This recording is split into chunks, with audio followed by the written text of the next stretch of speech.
Deja que salga la luna, deja que se meta el sol, deja que caiga la noche, pa' que empiece nuestro amor.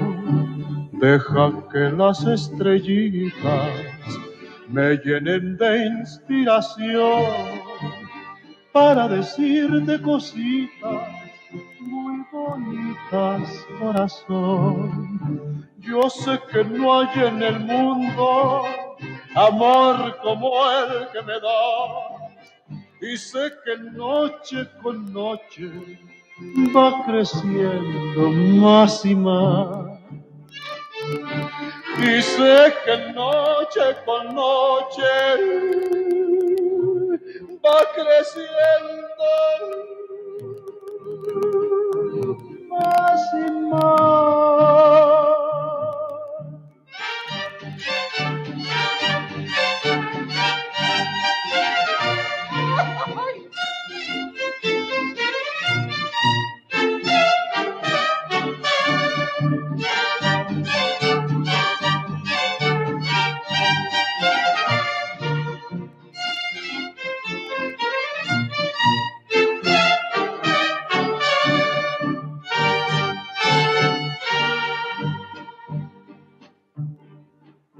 Cuando estoy entre tus brazos, siempre me pregunto yo, ¿cuánto me debía el destino que contigo me pagó? Por eso es que ya mi vida toda te la entrego a ti, tú que me diste en un beso lo que nunca te pedí. Yo sé que no hay en el mundo amor como el que me das, y sé que noche con noche va creciendo más y más. Y sé que noche con noche va creciendo más y más. Deja que salga la luna.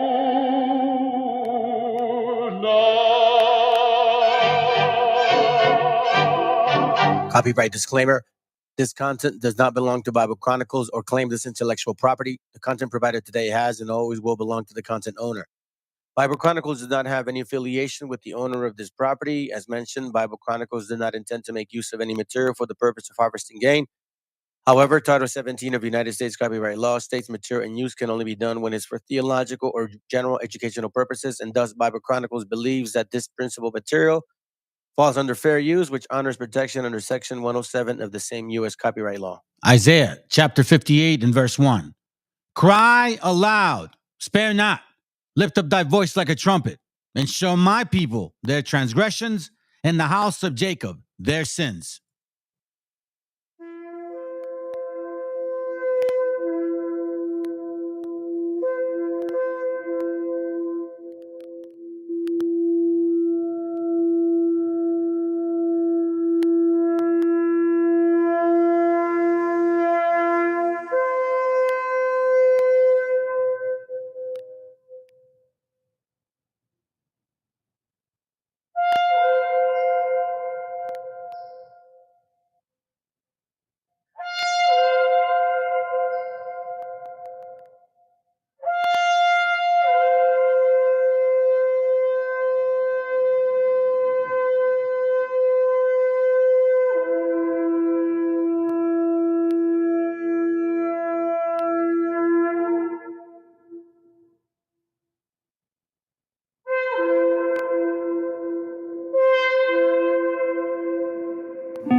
Pasaste a mi lado con gran indiferencia. Tus ojos ni siquiera voltearon hacia mí. Te vi sin que me vieras, te hablé sin que me oyeras, y toda mi amargura se ahogó dentro de mí. Me duele hasta la vida saber que me olvidaste, pensar que ni desprecios merezca yo de ti. Y sin embargo sigues unida a mi existencia. Y si vivo 100 años, 100 años pienso en ti.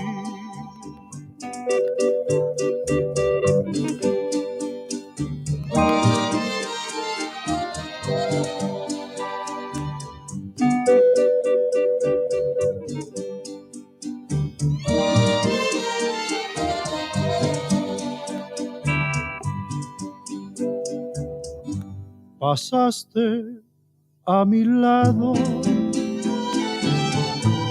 con gran indiferencia, tus ojos ni siquiera voltearon hacia mí.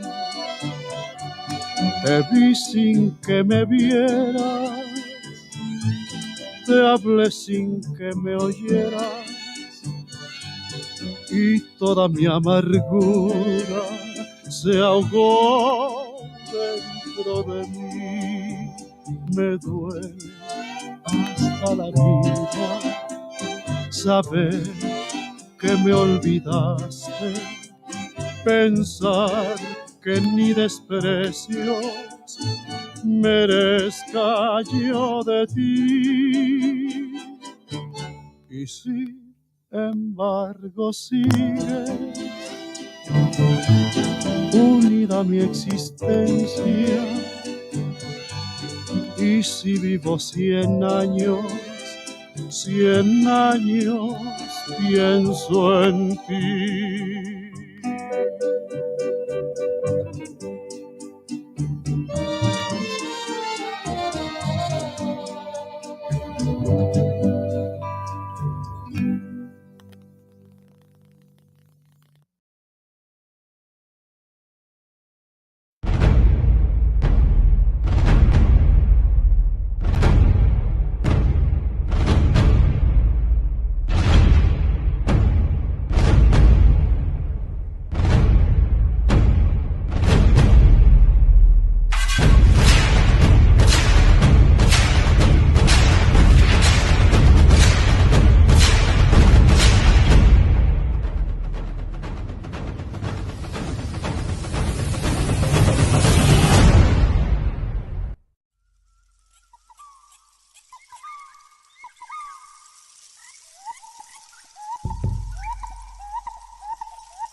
It's always going. Hello. There we go. No, that's not it. Testing 1, 2, 3. Nope. Tampoco.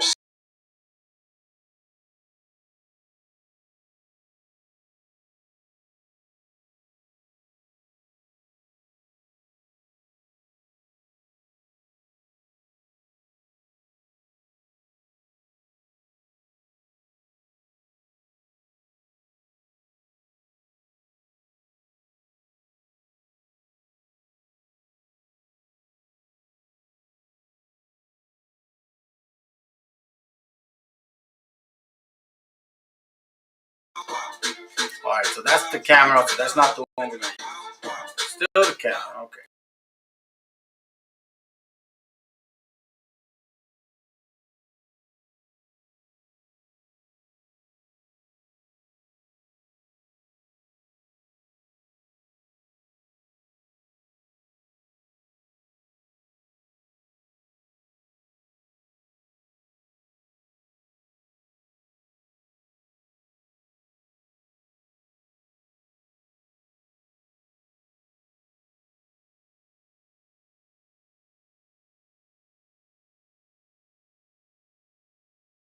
Do this now. I don't understand. Can you hear me now? No, that's still the camera.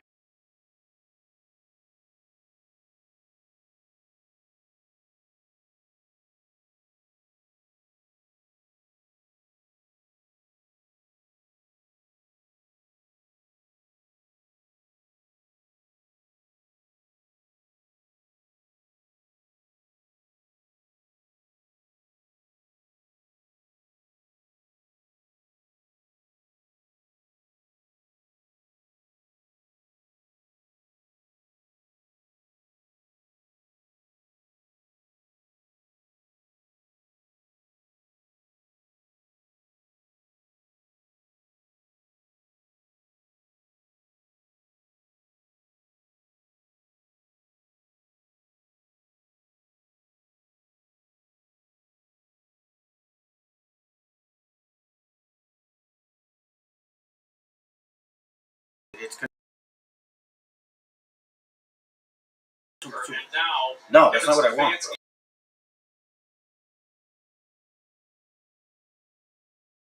Yes.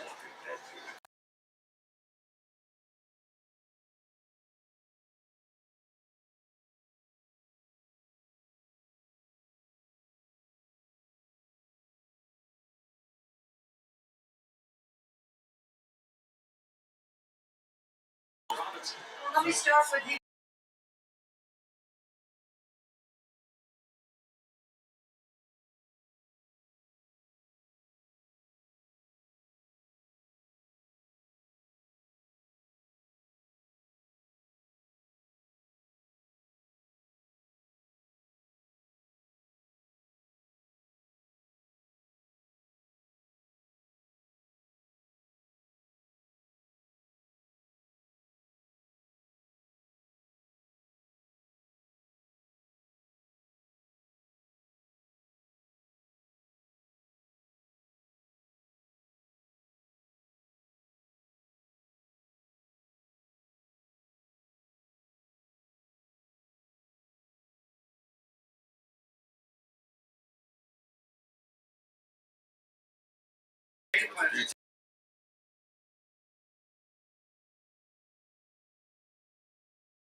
So now you decided to work. Okay, sounds good. Sounds good. Sounds good. Sounds good. Sounds good.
Shalom, family. Yo. And man, I'd like to tell you that, you know, it was all meant to be the way it was meant to be. I don't know why it happens, bro. Sometimes that's just the way shit is. It didn't work out the way I wanted. I thought I was gonna have a decent, started with the class. Apparently, that's not the case. So, anyways, Wayne, how you doing well, man? Yeah, that sucks, family. It sucks, bro. It sucks. Very, very not good. Very, very not good. Very, very not good. Wait, hold on. Wait, hold on. Shit. Hey, hold on. Hey, stop. Damn, man. For real. I had to restart the computer, fam. Give me a second.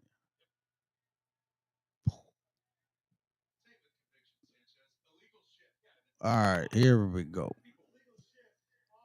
Saludos. Buenas tardes, buenas noches, buenos días. Good afternoon, good evening, and good morning. This time I actually said it like I usually do, and it doesn't sound too bad. Maybe that's the case. Anyhow, let me take out my notes real quick, man, because I did start my computer again. Hope y'all doing well. Good to see you. Let me see who's there. Hey, Jeremias, buenos días. What's up, Vicky's? Oh, VTC. Oh, we a real. Yeah, I know, man. It's some stupid shit. I don't know what's going on. It's every now and then, like, I don't know. Don't, don't. I don't know. All right, so let's see. Let me see if I can open this up real quick here. Forget the background. I'm just trying to make it for the sake of sounds, noise. All right, so let's see what we got. Okay. All right, family. I hope you guys can appreciate this class here, so-called session. Or oh, you guys can't hear me? Can you guys hear me or not? Hello, can you guys hear me? Hello, hello, hello, hello, hello. Hey, let me know if you guys can hear me. If you guys can't hear me, let me know. Like a thumbs up or something, dude. Oh, okay, good. Okay, we're good. All right. Let's start up with this. Again, I had to restart the computer, so forgive me. I'm gonna have to kind of set it up real quickly, and it shouldn't take too much time. Today we're gonna do it this way, so I don't have to scream jump, scream back and forth. Also, took me a while to get this class going, man. You know, so forgive me for that. I scheduled it earlier. All right, hey, check this out. Scripture of the day. You know what? This is a good idea, man. I'm just gonna open it up and see what it says. It says, "The wicked flee when none pursue it, but the righteous are bold as lions."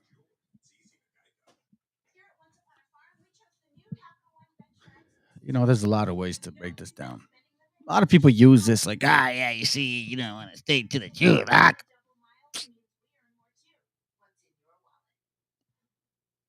If you really understand what it's telling you, you self-expose yourself eventually. Like the wicked flee when none pursue it, meaning fear. They walk with fear, and they're easily noticeable. The way they speak and the way they conduct themselves. But the righteous are bold as lions. I had a video that I was gonna play for y'all, and I accidentally, man, I guess I didn't. I don't know. Maybe I wouldn't have erased it. Wonder if I still have it. Maybe. My wife has sent me the video. Oh yeah, that's crazy. Well, it is what it is. It is what it is, man. All right, so now let's begin. Class is called Plague and Pestilence that will cleave until death. You need to understand what that means. You know, you need to understand what that means. So let's begin. I'm gonna try to go fast. All right, let's go. You said you wanted these illegal aliens to come across the border to LA County to work. You know, I'm noticing this gentleman, this brother. He's he's doing videos regarding these things. So that's good, man. And more people should be doing this, not just a few. Let's go. You said that you wanted these illegal aliens who coming across the border to come to LA County to work. It's open the border. 8 million illegal aliens. We getting factories and everything blown up every day. People wondering, this never happened before. Well, we having all these explosions. My colleagues want to say anything else? Yeah, no wonder you get along with her. There's no such thing as illegal aliens on stolen land. You understand that? Don't be calling us illegal aliens. You bigot. Now you're bothering a lady. You bigot. Come on, bro. You bigot. Item 18 You is bigot. employees supervising police. Calling us illegal aliens. We ain't illegal. You're on stolen land. We're on stolen land. Supervisor Mitchell, We're indigenous to this land. We're indigenous. We're indigenous to this land. The majority of Mexicans are indigenous. Don't call us illegals. Siding with the oppressors. You're over here siding with the oppressors. I just wanted to also address the comments of someone that said earlier that we are illegal aliens. There's no such thing as an illegal alien on stolen land. You said that. You know what I find so funny about that one?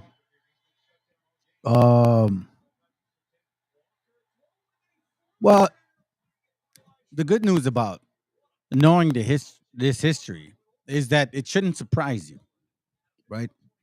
You guys know about those scriptures. I mean, those scriptures.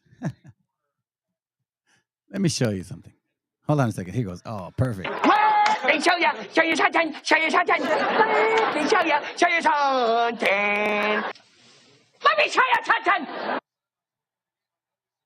Let's see. Let me see if it's this one. This scripture is really interesting, and it's well equipped for the moment.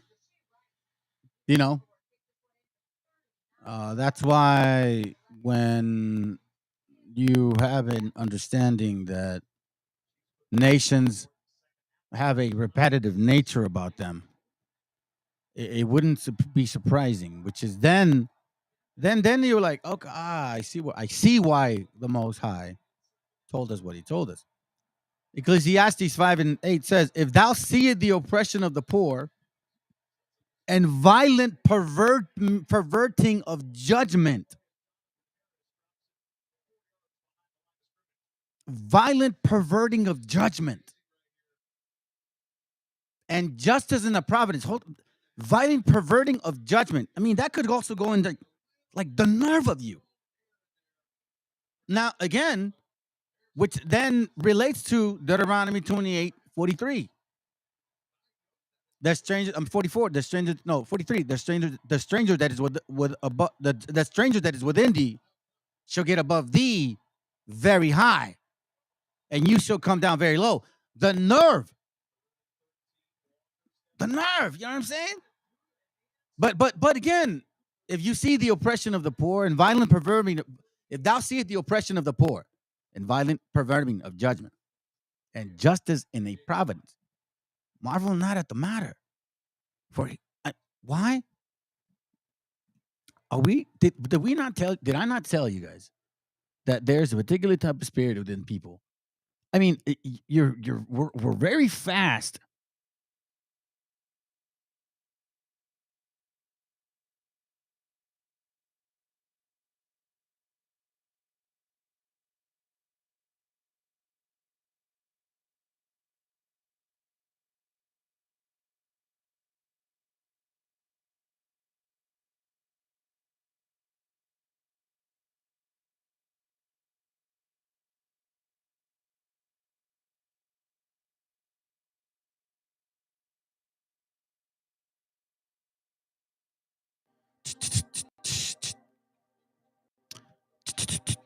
Is that better?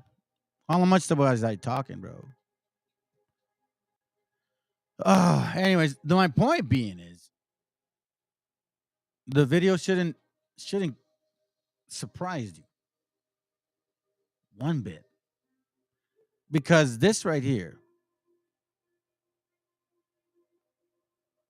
because of that right there, and because of many things that I'm going to show you, which is why if you see these things, violent perverting of judgment, people being judgmental of you, high-minded of you, thinking less of you, yet you are here.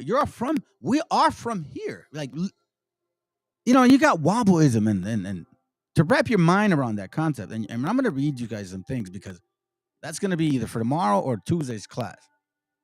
Because I'm gonna smash this in their face. However, if you see the oppression of the poor and perverting a judgment and justice in a providence, marvel not. Don't be surprised. Don't be surprised, man. Don't be surprised. Like, we just went through it just like a few days ago.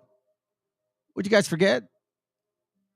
This is one example too, and we see this every daily. And it doesn't happen from like people like that. It happens from people like that with the statements of ignorance. And I can see why this sister says what she says, right?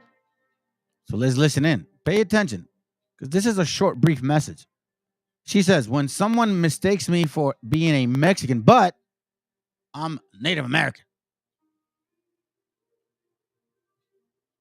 Mistakes me for being Mexican or a Mexican, whatever. Maybe I added the A. I'm sorry. Let's go. One of those awesome guys. No, I'm more of your unknown warrior. This is the indigenous erasure that I speak about, caused by our own people. So whether willfully ignorant or just plain ignorant, I would encourage you to educate yourself on the colonization of Southern natives. While we were all colonized, we were colonized differently. Ethnic Mexicans are indigenous. We are Native American. Mexico is still a part of North America. And just because Europeans created a border to separate our people, it did not remove our indigeneity. And just because Spaniards forced their bloodlines into our people, it did not remove our indigeneity. And just because they reclassified us many different times, it did not remove our indigeneity. And finally, just because Europeans detribalized us, which means we were forcefully removed from our tribes, it did not remove our indigeneity. If you're having a hard time learning about the history of Southern natives, I have plenty of content on my page where you can go start your education. Please stop contributing to the erasure of Southern indigenous people and go educate yourself.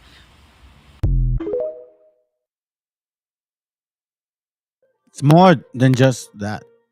There's so much, man. So much, man. So much. Wait, what?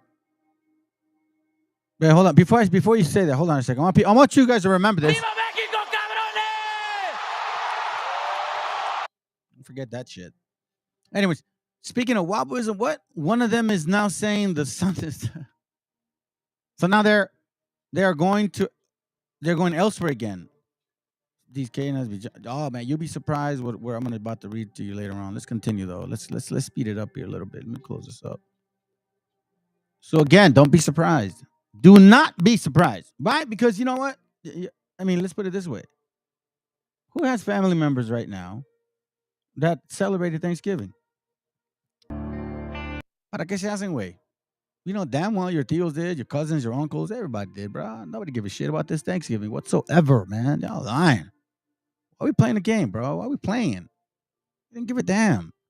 Our own dentists celebrated this shit thoroughly and methodically and enjoyably and without hesitation, man. It was like, yes, that's great. This is golden. I'm so glad. I'm so glad I found you. Happy Thanksgiving, everybody. You know what I'm saying? Oh, my bad. Not that one, man. A ver, que alguien me explique. Check this out. It just happened, and my wife and her family didn't talk for the whole week. Bruh. Let's go. Growing up, I knew that what they told you in school about Thanksgiving wasn't true. That's not the true story. The true story behind Thanksgiving was after every killing of Oh, and by the way, you guys are gonna say, "Oh, well, it already passed." It already passed for you, fucking dumbass. But it doesn't pass for none of us because every Thanksgiving we hear it. Now, you'd be surprised that a lot of people down south have really no idea that this is even a celebration. That we had no clue. At first, we thought, "Oh, okay, Thanksgiving." Then you really think of it; they're literally saying, "Okay, it's like a stranger that comes over to your house and says to you, move,' takes your wife, then tells your kids to call him daddy, right? Now, you are watching the enjoyment of this person at his service. You pay the bills, you cultivate, you do everything for this person. And then every year he makes you sit at the table to tell you thank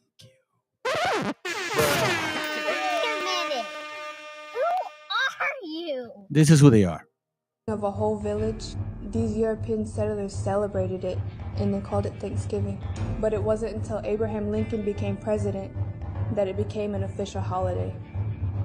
He ordered 38 Dakota men to be hung for war crimes after the sacred holiday Christmas. We take this time to remember our elders who lost their lives due to what really happened. Usually my mom makes a Native American dish for us and we pray. Growing up, I would be kind of annoyed that they didn't know what actually happened on Thanksgiving and that they're actually celebrating the deaths of many people and many tribes that were lost. Whether it's to give thanks or to be with your family, you should learn how the holiday was established in the first place. I'm thankful for being born indigenous to this continent. I'm thankful that I still have my culture. I'm thankful that my elders kept our culture alive all these years. I'm thankful to be indigenous, resilient, and alive.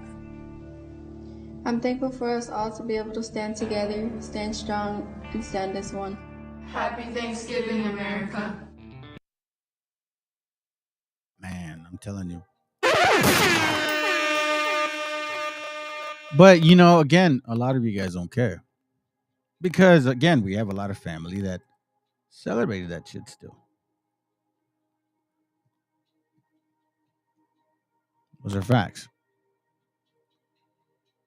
Those are facts, fam. So what we're saying now is, I don't know if you understand what I'm saying. Whether you feel that you are indigenous more and, you know, I'm not a Hebrew, that's actually not the point, man. What I want you to understand is that we were keeping Levitical laws in this continent. However way we've got them, we can argue all day and night. But that they found people keeping them here. And I find it ironic that those people are still here acting the same way, eating the same shit.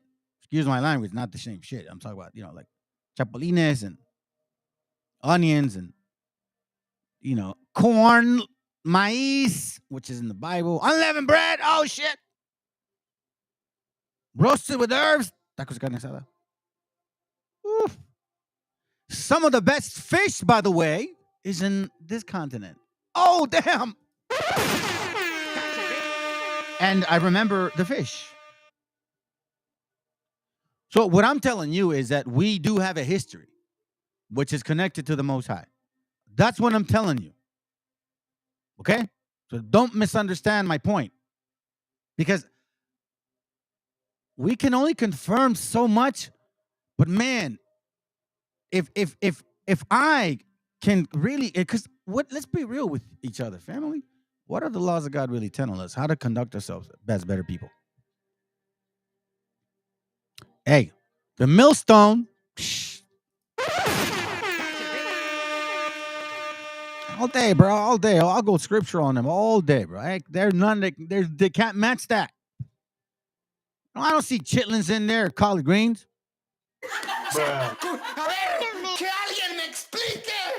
Yeah, that was a low blow, huh? Let's go. Listen, I do appreciate this. So, hermana, somos indios ni indígenas. Let's go. No somos ni indios ni indígenas porque fueron palabras, invención de los españoles, con las que unificaron cientos de culturas que existían en este territorio mucho antes que ellos. Pero sí somos Buinza, gente nube, porque así nos autonombramos, porque así nos autodenominamos.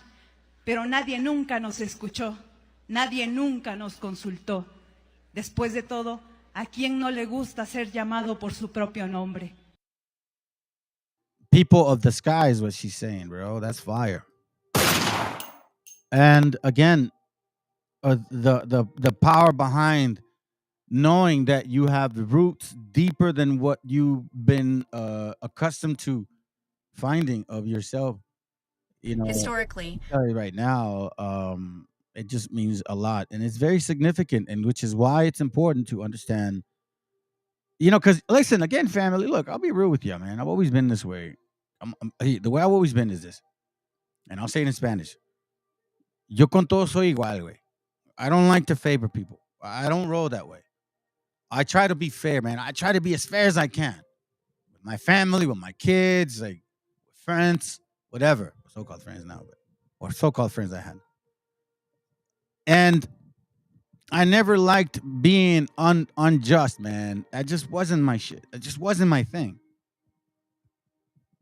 So when I started looking at things without being influenced, I'm like, wait a minute. Why are you guys hiding this? Why hide this? You're quick to point the finger at certain people, but why don't you admit this shit? Because I remember when I was looking about, I didn't even know about us, me, like us being so-called the people. Excuse me. Ugh. A little bit of coffee gas. I went with hesitation, man, because, they used to tell us, oh, we're mixed. That was the understanding. That's not the case. So let's dig deeper and understand that the history that we went through is unlike anyone else's. However, Wobbleism is going to try to ride the coattail. They're going to say, we're the people that were here. We were always here. They took our citizenship and started calling us Negroes, and we were Native Americans, and originally we had woolly hair. And shut up, man. Even the damn books that you guys show clearly say you don't look like that. But anyways, on top of that, you see, fam, that's why I love being right, and sometimes I don't, I've been telling you guys that we have a different history. So let's enjoy and listen to this history in case some of you guys didn't know this. You see, we didn't always all have it the same. And I'm going to show you why. Okay? Listen to this. Remember who they blocked. Historically, whites in Texas had expressed reservations about granting Mexicanos voting privileges. According to one member, there existed a finely drawn legal distinction declaring that no man of Mexican blood had a right to vote. Apparently, the pronouncement of club member T.J. McMinn, the legal distinction would disenfranchise approximately 1/3 of the Mexican voters of Bexar County. McMinn, persistent in his legal argument, countered that the word person in the amendment was ambiguous. He said, quote, "A Mongolian is not a person. An Indian is not a person. A woman is not a person. Is an Aztec a person?" From the suffrage standpoint, A.L. Montalvo, the leading spirit in the movement, addressed the Texas Mexicans in Spanish, admonishing them that the upcoming November election included issues that would gravely affect the civil rights of Mexicanos as citizens of the United States. He denounced the Populist Party for seeking to pass state legislation designed to rob Mexicanos of their rights, and accused it, along with McMinn, by desiring to reduce Texas Mexicans, quote, to the category of pack animals who may be good enough to work, but not good enough to exercise any civil rights. He emphasized that the Republicans had fused with the populists and that both parties expressed anti-Mexican attitudes. Considering all the foregoing laws, treaties, and constitutional provisions, which either affirmatively conferred the right of citizenship upon Mexicans or tactically recognized their right to individual naturalization, the conclusion forced itself upon the mind, concluded the judge, that citizens of Mexico were eligible to American citizenship and could be individually naturalized by complying with the provisions of American laws. In employing the power at their disposal to weaken the voting capability of Mexicanos, whites had failed. While directed at the practice of bossism, such experiences indeed explains the relative political powerlessness among 19th century Tejanos. Repeated intimidation produced discouragement, distrust, and doubt as to the futility of their participation. Psychologically, the contact estranged them to the point of minimal involvement, a behavior that came not from apathy, lack of leadership, factionalism, culture, or socioeconomic factors, but from external conditions stifling their political potential.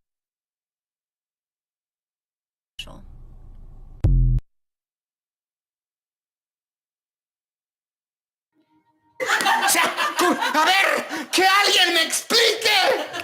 All right. That's a lot. So now, pay attention to that. But from external conditions stifling their political potential. Now, why is that important? Let me show you this way. I'm gonna make this big. Okay, just hold on. The history engine. So it says here in May of 1896, right? Neither black nor white. It tells. In May of 1896, Ricardo Rodriguez entered a federal court in San Antonio, Texas, and initiated his application for citizenship of the United States by thereby requesting the right to vote. Since Texas declared its independence from Mexico and was annexed into the United States, Tejanos did not qualify for American citizenship because due to the 1878 federal statute that ruled that only Caucasians and Africans could become U.S. citizens.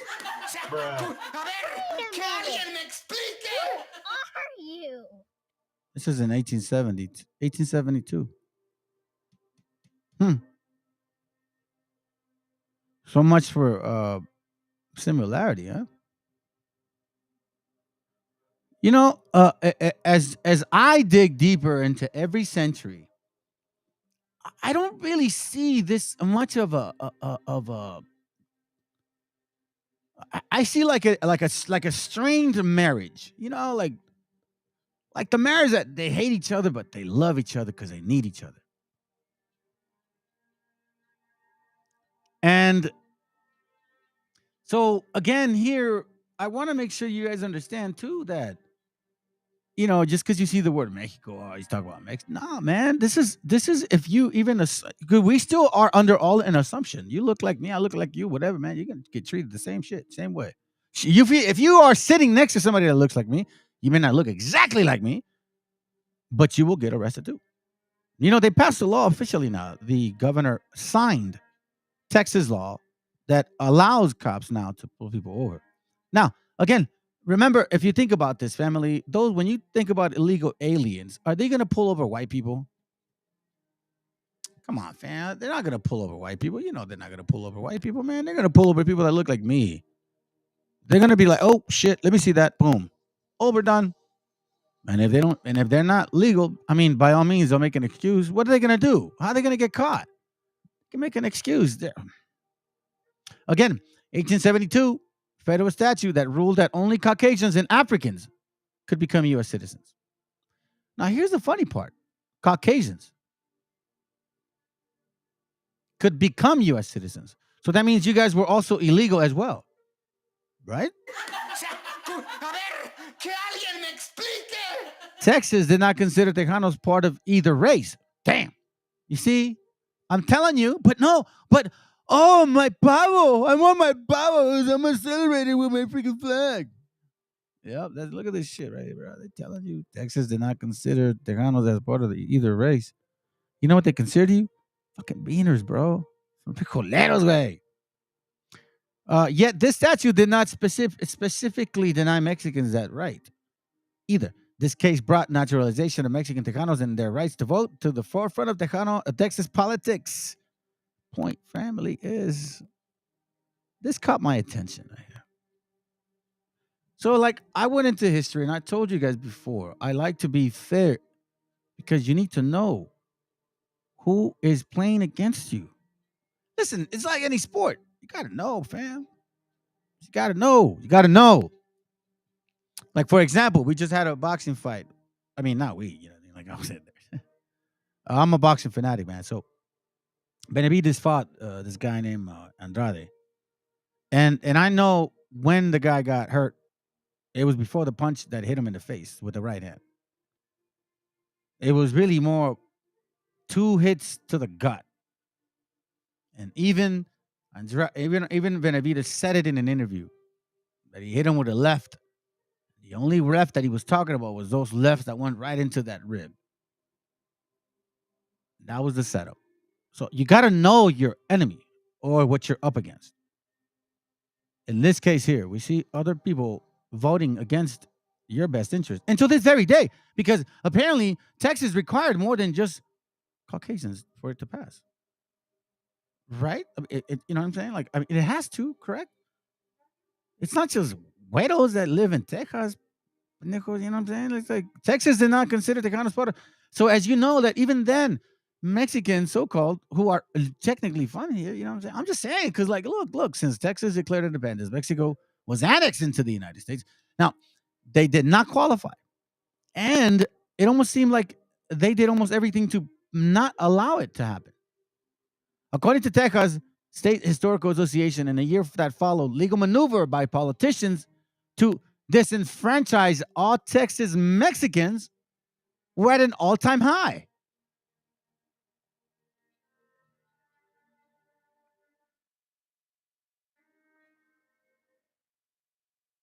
Watch this. It's just blunt saying it like that, but it's true. It just passed it.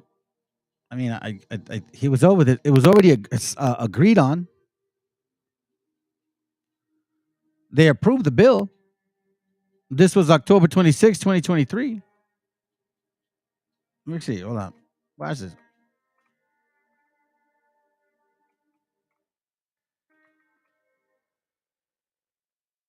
It's Texas passes controversial. This was 11 days ago, but he signed it. Where are you, man? Shit. Why are you hiding from me? Again, fam. I mean, it's like, according to this is in 1870 and change, 1870. You know what I'm saying? Like 1890, like did a 20-year gap in prior to. Funny that we're talking about Texas, right? And according to Texas State Historical Associations, in the years that followed, legal maneuver by politicians to disenfranchise all Texas Mexicans, okay, were at an all-time high. San Antonio politician T.J. McMinn and Jack Evans joined forces to oppose the naturalization process of Ricardo Rodriguez, claiming he was not capable of becoming an American citizen due to his race. Because y'all are stupid. You're still celebrating Thanksgiving. You must be. That's not me. That's what they're saying.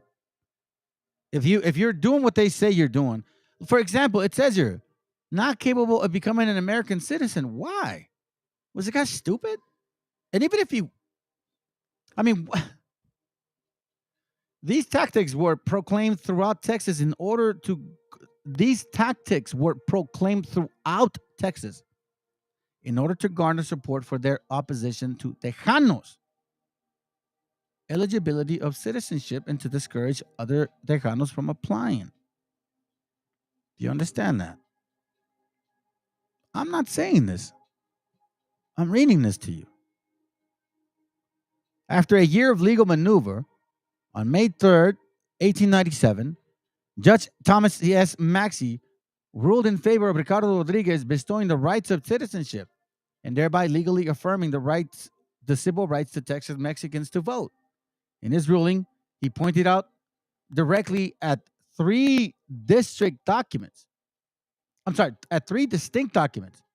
The Constitution of the Republic of Texas, the Treaty of Guadalupe Hidalgo, and the 14th Amendment of the United States Constitution. Under the Constitution of the Republic of Texas, Maxey recognized the granting of citizenship upon Mexicans living within Texas on Independence Day because of the Hidalgo. I'm just telling you that because of the Hidalgo. I added that. Further reasoning. Okay, there he goes right there. He said it right there. You guys can read that. So, again, I want to point this out because we know historically, okay, who passed these laws. You know, when you hear this, when you hear U.S., when you hear American citizenship, when you hear that and you just see this, but you don't see this. You never see that. Thank you, bro. Good call. Love that shit. Thank you very much. Let me play it. Let me get it. Because you don't see that. And that's what I'm trying to show y'all. The brother just actually, man, that was in my mind, bro. I'm glad you actually brought it out. Good. That was in my mind. Ecclesiastes 1:9. The thing that had been, it is that which shall be. And that which is done, it is that which shall be done. And there's no new thing under the sun. If you read this chapter, it's talking about, like, for example, I'll give you a short, basic proof of the cycle of life. Okay. It says, verse 4, one generation passeth away, another generation cometh, but the earth abideth forever. So also that touches on the fact that, you know, it was that we have to kill a bunch of populations because, you know, the earth is already, no, that's not true. Humans are not gods. The Most High has everything in his balance. Anyways, that they continue. The sun also rises and the sun goes down and hasteth to his place whereas he arose. The wind goeth towards the south, and turneth about unto the north. It whirleth about continually, and the wind returneth again according to his circuit. So you see how that's like talking about the cycle? All the rivers run into the sea, yet the sea is not full. Unto the place from whence the river comes, thither they return again. You see, return again. Continually. Returneth again. Go up, go down. Abideth forever. Then it says, all things are full of labor. Man cannot utter it. The eye cannot satisfy the seeing, nor the ear filled with the hearing. It is endless. Life this just keeps going and going and going. Now, here he goes. So it goes and goes, but it doesn't do this. Before I read this, it doesn't do this. Hold on a second. One thing it doesn't do is this. Because, and I'm going to show this to y'all. I'm kind of sidetracking here because you need to understand the way of the heathen. Okay? So the way they think, like atheists, it says here, the wisdom of Solomon, 2:1. For the ungodly say, reasoning within themselves, but not upright. Our life is short and tedious. And in the death of man, there is no remedy. Neither was there any man known to have returned from the grave. Oh, what do you mean? Yes, for we are born at all adventure, and we shall be hereafter as though we have never been. For the breath in our nostril is as smoke, and a little spark in the moving of our heart, which being extinguished, our bodies shall be turned into ashes, and our spirit shall vanish as the soft air. Isn't this what Christians do? They burn your body and say, bye-bye, never to return again. But here, we're talking about the cycle of life. All things are full of labor. Man cannot utter it. What? Then it says, the thing that had been, it is that which shall be, and that which is done, it is that which shall be done. Ecclesiastes 1:9. And there's no new thing under the sun. So you're like, wait, what do you mean by that? Whereas these people are saying, we are born, and it says, verse 2, for we are born at out of, and that's verse 1. For the ungodly said, reasoning within themselves, but not all right, meaning that's not the right way, right? For our life is short and tedious. And in the death of man, there's no remedy. Neither was there any man known to have returned from the grave. You see, that's not the right mentality. So Christians, verse 3, which being extinguished, our bodies shall be turned into ashes, and our spirit shall vanish at the soft air. Now, that covers two things. Why are Christians scratching their foreheads with ashes? And why are you burning the body and then throwing it into the ash of the wind, assuming you're never going to be back? Because that's what Christianity teaches, that there's no so-called reincarnation or regeneration. And our name shall be forgotten in time, and no man shall have our works in remembrance. And our life shall pass away as the trace of a cloud. Christians say you die and that's it. You're done. You better get it right this time. And it shall be dispersed as a mist that is driven away with the beams of the sun and overcome with the heat thereof. For our time is for our time is a very shadow that passeth away. And after our end, there is no returning. For it is fast sealed, so that no man cometh again. That's what we've been taught. We see here. Now, why is this important? Because I'm glad you brought it up, bro. Because you have to understand that this is not the first rodeo for y'all. And neither is it for other nations, nor their spirit. No, you have to understand that. Which is why in Wisdom of Solomon 2, it says here, in verse 1, they say our life is short and tedious. Tedious. However, the scriptures say, for the ungodly said, reasoning within themselves, but not all right. So that's not the right mentality to have. So we don't live just once. It's short, dead, that's it, you're done. In the death of a man, there's no remedy. What? You die, that's it, you're done? Neither was there any man known to have returned from the grave. Wait, it says this is not the right mind.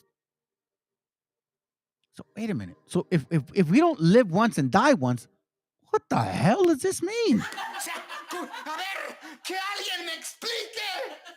Have you guys ever met people that you're like, bro, I feel like I've known you forever. Oh, damn, I feel like like my wife, I feel like I've known her forever. Like, seriously, the moment I met her, I felt like I've known her forever. It was weird, fam. Now, this is reasoning of them. And our name, verse 4, and I'm jumping back and forth because I want to catch on this. And our name shall be forgotten in time, and no man shall have our works in remembrance.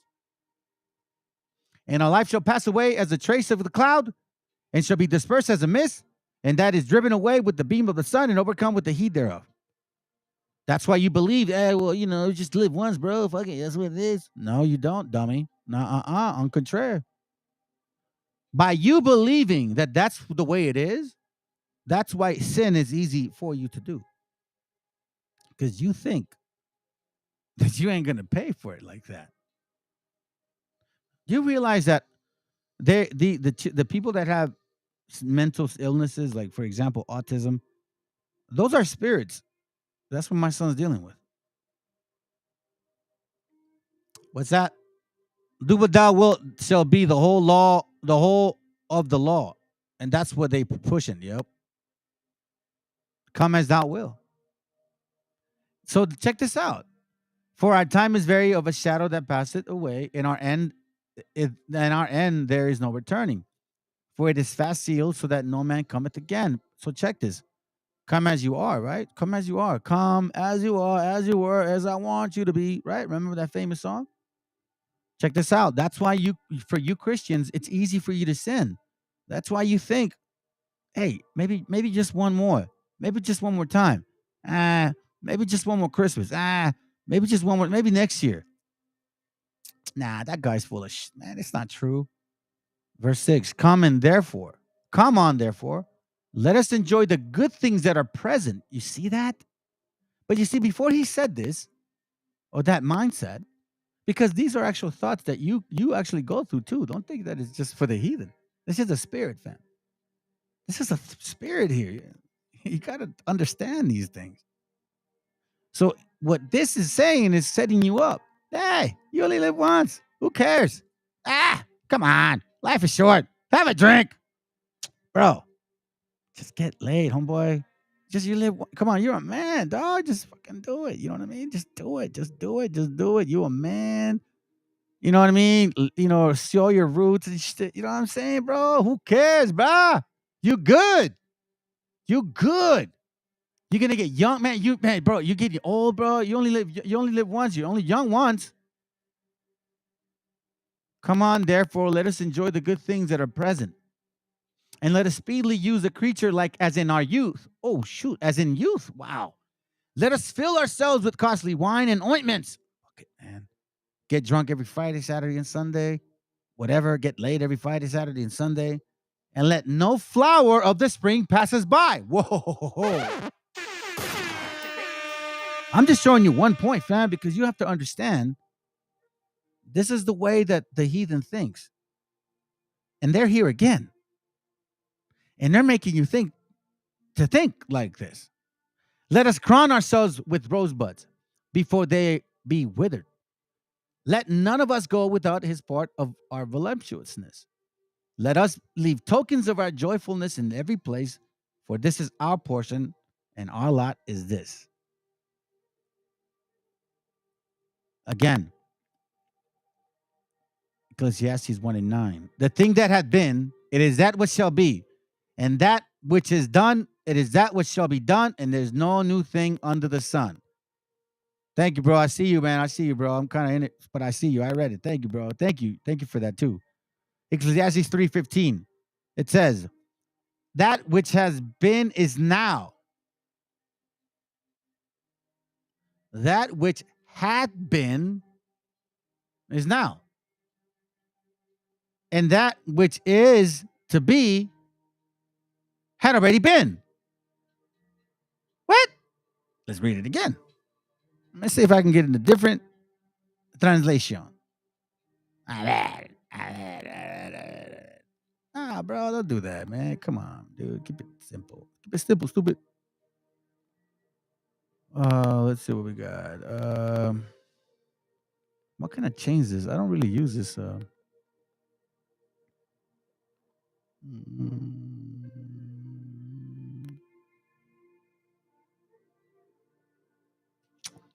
It's okay. We'll just read it again.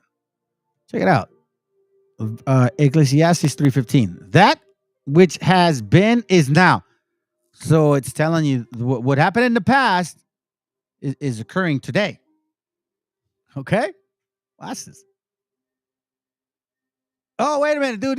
Oh, my God. What a dummy, bro. My bad, bro. Let me hear it. I love it. Thank you. So check this. Ecclesiastes 3:15. What is happening now has happened before. And what will happen in the future has happened before. So let me show you this. That which has been is now. So what has happened, we're doing it now. and that which is already, and that which is to be, so the future had already been. It already happened. And what will happen in the future has happened before. So again, the cycle of life. That's why the concept here in this chapter, verse 1. And you know, the beauty about it is, which is why Solomon is like literally what he said. The words of the preacher, the son of David, the king of Jerusalem. Vanity of vanity, say the preacher, vanity of vanity, all is vanity. You want to know why? Because no matter how much you guys try to learn or get it, it's pointless. You'll never get it. Life is endless. If you close your mind, it's endless. You know what I'm saying? That's what he's like, bro. What I've done, I've learned. He's learned a lot because he messed up. He's repenting. These books of repentance is Ecclesiastes, Proverbs. That's what he's talking about. Lamentation, all of that stuff, fam. It says, what profit had the man of all his labors which he taketh under the sun? Then he gets into the whole concept. One generation passeth away, another division cometh. He skips all the way through. He's talking about rivers, talking about the wind. And then he finally says, all those things, they've been here before.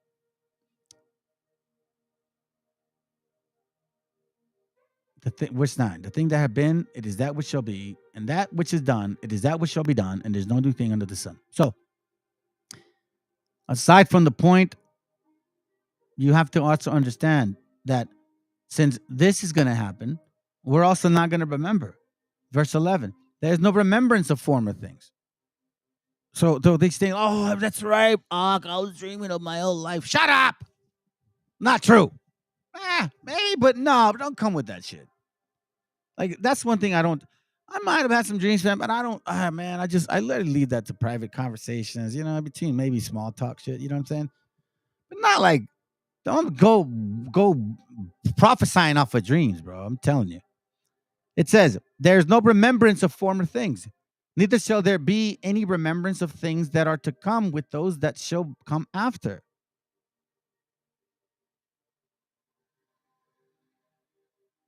You see what I'm saying? Which is why he continues, just to show you some things.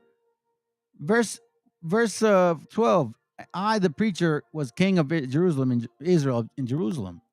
And I gave my heart to seek and search out by wisdom concerning all things that are under heaven. This sore travaileth had God given to the sons of man to be exercised therewith. I have seen all the works that are under the sun, and behold, all is vanity and vexation of the spirit. Why? Because it's endless. It doesn't stop until the Most High wants it to. So then now look at this. This is the beauty part. That which is crooked cannot be made straight, and that which is wanting cannot be numbered. Do you see what I'm saying, family? So you were already called from the get-go, man. So who are you? You are who you are, and they are who they are. They will always be who they will always be. This is the type of mentality that you should understand. This is what the heathens have, and this is what they're willing to risk at all cost. Because deep down in the spirit, this is what they truly feel. They have no hope but to be you or to destroy what is so great. Why? Come on, let's be real, fam. Look, if you think about this, why at all costs? We see this again and again and again. I mean, come on, man. So what I'm trying to do is trying to show you guys, hey, listen, don't be fooled by these so-called Christian rooms and Christian religions. And now we have this BHI concept trying to take our people for stupids. Okay, well, then if that's the case, why don't you compare your history with theirs? What are you so afraid of? Fine. I don't think we have any similarities, family. In 1872, you could always see laws saying we weren't able to vote, and they were. Alabama State University, founded in 1867, a black college.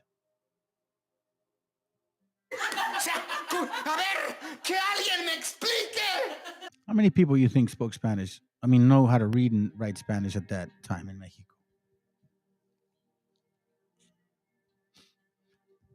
Aside from you already know who has foundations of university, it's my point. But more my emphasis is the years. 1867, 1903, 1871, 1870, 1895, 1865. I thought you guys already know the history. 1887, 1837, 1869, 1865, 1891, 1869. Now we read earlier that in 1870 we weren't allowed to vote in Texas, right? Remember, we weren't allowed to be citizens.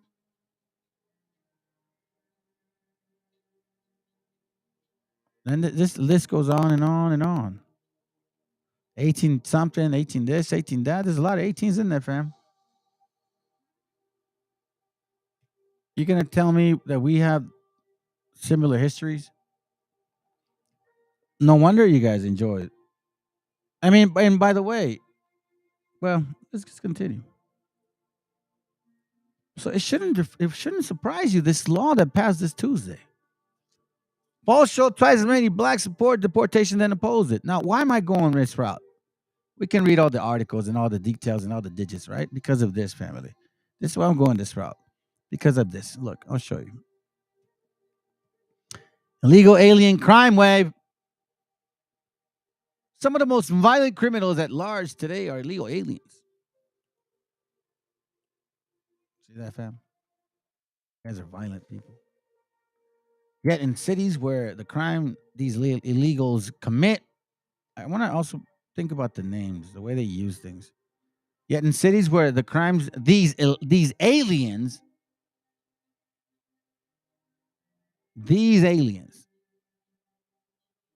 bywords, right, commit its highest, the police cannot use the most obvious tool to apprehend them. You know, it's funny because a lot of them also there's a lot of crimes that is committed against them,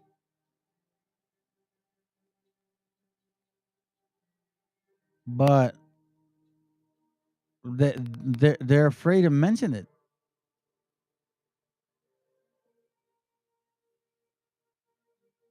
It says the police cannot use the obvious tool to apprehend them, their immigration status.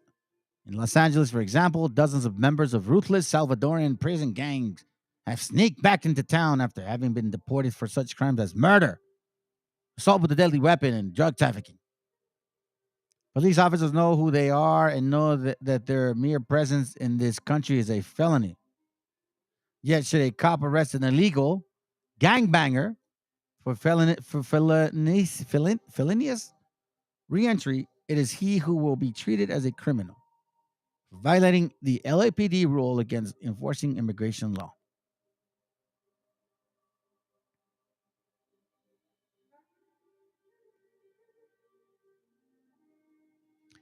The illegal alien crime wave. Are you looking?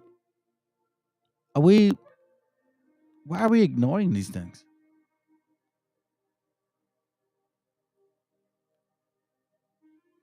Yet we, in our own eyes, even with our own reporting and our own reading, and other people that do videos, our hint is the one that are actually getting more crimes committed against.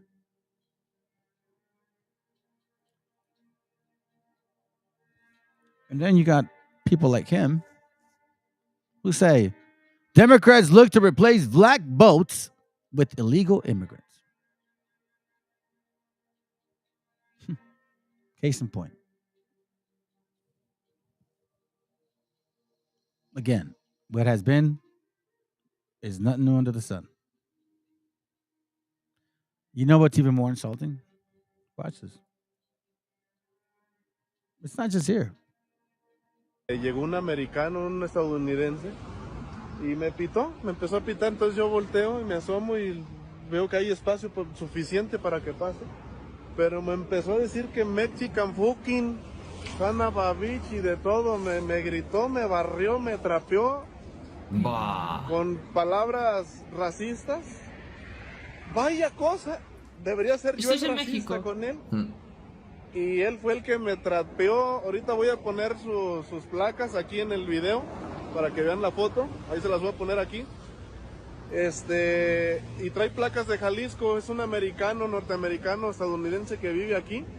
Qué vergüenza de Y a persona. mí en mi propia Encima tierra me vive está aquí, diciendo ¿sabes? fucking Binner, quién sabe qué me dijo, ofendiéndome, que porque no cabía. Y miren el espacio, miren el espacio, o sea, está bastante. Llegó un americano, un estadounidense. I explain that. Right? Like, nah, no way, bro. But yeah, there is a way. Claro que sí, güey. Claro que sí, güey.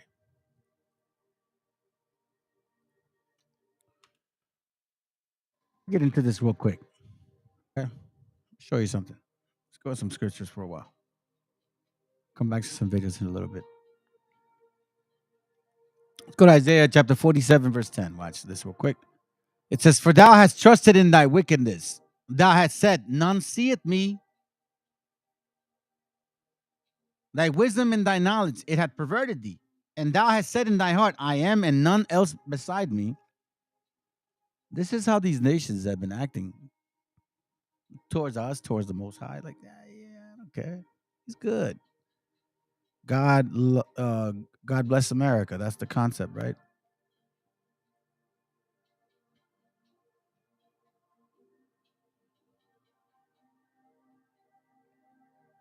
Yeah, I know, bro. They're born citizens commit way more crimes than what they say the legal, yeah, quote unquote, illegal aliens do.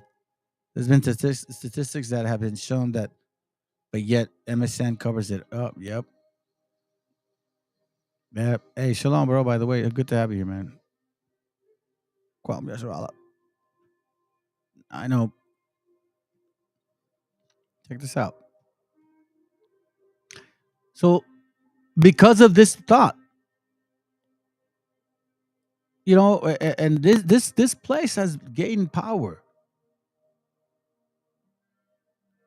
by this right here. Don't think that's not, man. Satan's behind this country. You know damn well. Verse 9. But these two things shall come to thee in a moment, in one day: the loss of children and the widowhood. They shall come upon thee in their perfection, for the multitude of thy sorceries and for the great abundance of thy enchantments. You see them in the dollar bill. That's what else is that? It's imagery. What are you trying to tell us, man? In your dollar bill, you have a pyramid, an eye. What is that?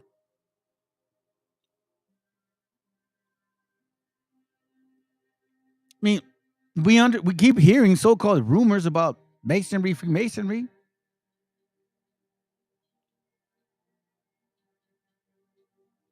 So, for thou hast trusted in thy wickedness. Thou hast said, none seeth me. Oh, no, America's good. God bless America. Thy wisdom and thy knowledge, it had perverted thee. We see now where once what used to be so-called pillar, the debauchery, same sex, the LGTBs, alphabets, and next you know it'll be the whole pedos, como los pedos, way, los pedos that come out of your butt, but not those kind. You know what I'm saying? Because they're perverted, right? They ain't gonna make that shit legal. Thy wisdom and thy knowledge, it had perverted thee, and thou hast said in thy heart, I am, meaning you are God's now.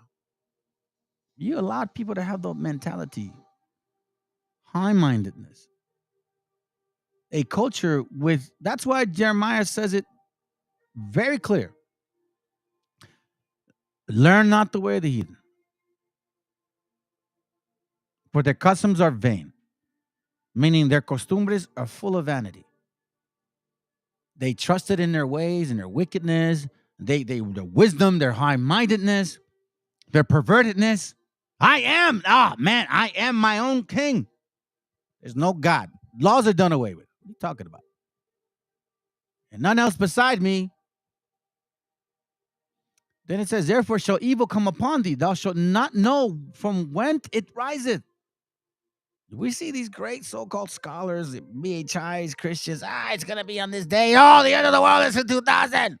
Yeah, you sure as hell lied about that one. Nothing happened in 2000. GMS. Nothing happened in 2000. IUIC. Yeah, Nate, you were part of that brand, so shut your ass up.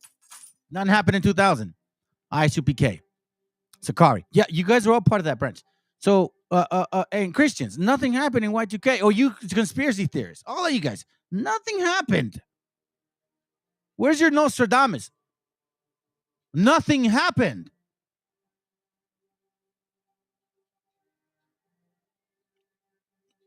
Therefore shall evil come upon thee. Thou shalt not know from whence it riseth. And mischief shall fall upon thee. Thou shalt not be able to put it off. Now, mischief is not like, boom.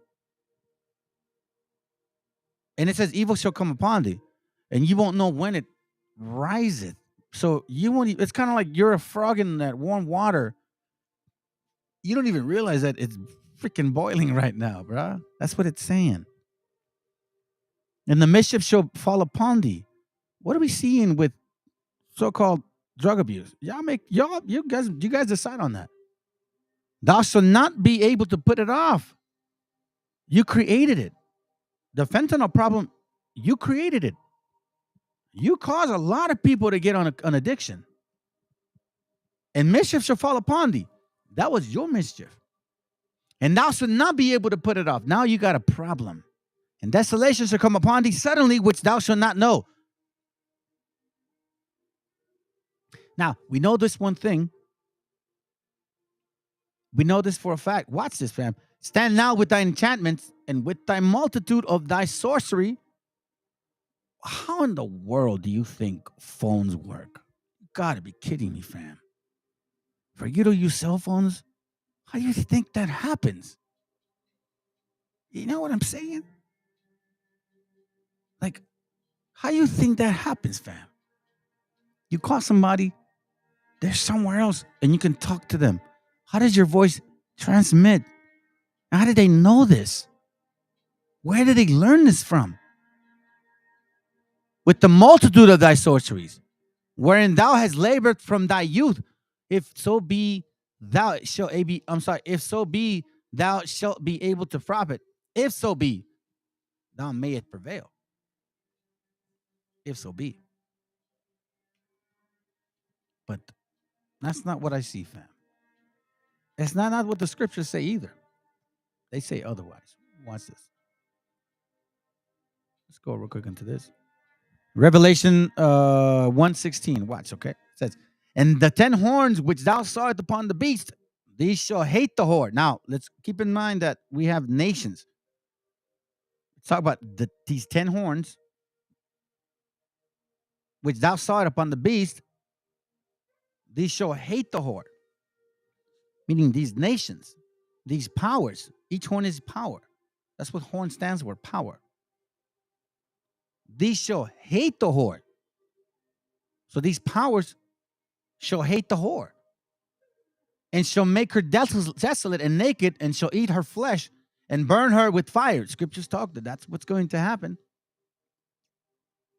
For God had put it in their hearts to fulfill his will and to agree and give their kingdom unto the beast until the words of God shall be fulfilled. Reminds you of until fulfilling, meaning like when the Meshiach had to die, until all be fulfilled. So not all these are fulfilled yet. But here it says, until the words of God shall be fulfilled. So that's still pending. And the woman which thou sawest is that great city, which reigneth over the kings of the earth. That should tell you. These kings, which reigneth over the kings of the earth. Who is this whore? Like, wait a minute, hold on a second. How do you know this thing? Okay, let's backtrack a little bit. Walk with me a little bit, okay? I'm gonna go a little fast on this because this can go heavy and it can go deep.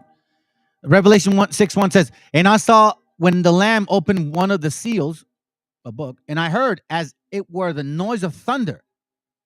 One of the 4 beasts saying, come and see. And I saw, and behold, a white horse, and he that sat on him had a bow, and a crown was given unto him. And he went forth conquering to conquer. See this horse? White horse. And he that sat on him had a bow. And a crown was given unto him. So this is a person on a horse. Not necessarily. And he went forth conquering and to conquer.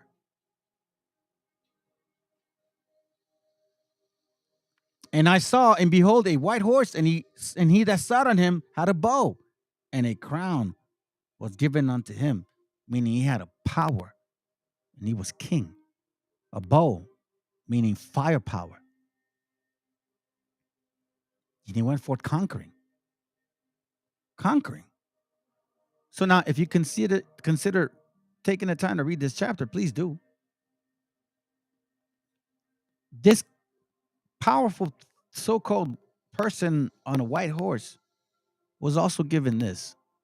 And I looked, and behold, a pale horse. Here we go again. And his name that sat on him was Death. And hell followed with him. And power was given unto them. You see how it's not just one, but several. Power was given unto them over the fourth part of the earth, to kill with the sword and with hunger. So they would take any way they could and make you suffer.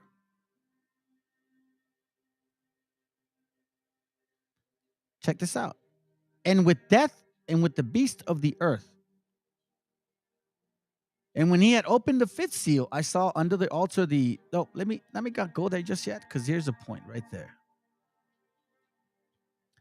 The fourth part. But before we go on to the fourth part, okay, I just want to show you something real quick. We read that this nation was out to conquer. Now, we talked about that it's repetitive. The past, present, future. Past, present, future. Scriptures talk about that there's a nation that went to sleep, but technically that died but didn't die. That it is, but it isn't. Yet it is. That it's a referencing something to that effect, right? But again, we're talking about a particular power? A power that was given power to conquer. Let's go back to Isaiah real quick. Let me show you something. I think it's in Isaiah. I think. I can't remember. Let me see if I lost it.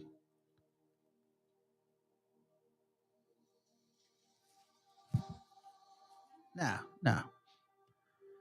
Can't remember where it was. Yeah, I'll read this. Okay, so this nation was given great power. And one of the characteristics of this nation would be given this right here. Psalms 137, verse 7 says, remember, O Lord, the children of Edom in the day of Jerusalem. We're going to name a few here. Who said, raise it, even the foundation thereof. O daughter of Babylon. Oh, daughter of Babylon. Not Babylon, but daughter of, meaning part of, right? Like the progenitor. Remember, this is them, a group of people. Talking about, if you guys remember the whole four kingdoms and 10 toes and a mixture of things. So it's a group who are to be destroyed. Happy shall he be that rewarded thee as thou hast served us. Happy shall he be that taketh and dasheth thy little ones against thy stones. Now, what do we know about this? In case you guys forgot, this happened to a lot of natives. We have documentation that shows that pictures of these so-called Spaniards grabbing our children by the legs and smashing them. And you read it here. In Bartolomé de las Casas, actually has pictures of this.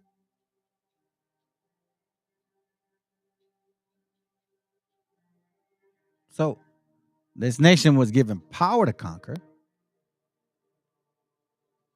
What else is in here? What else is this nation talking about? Let's read Obadiah 1 and 4.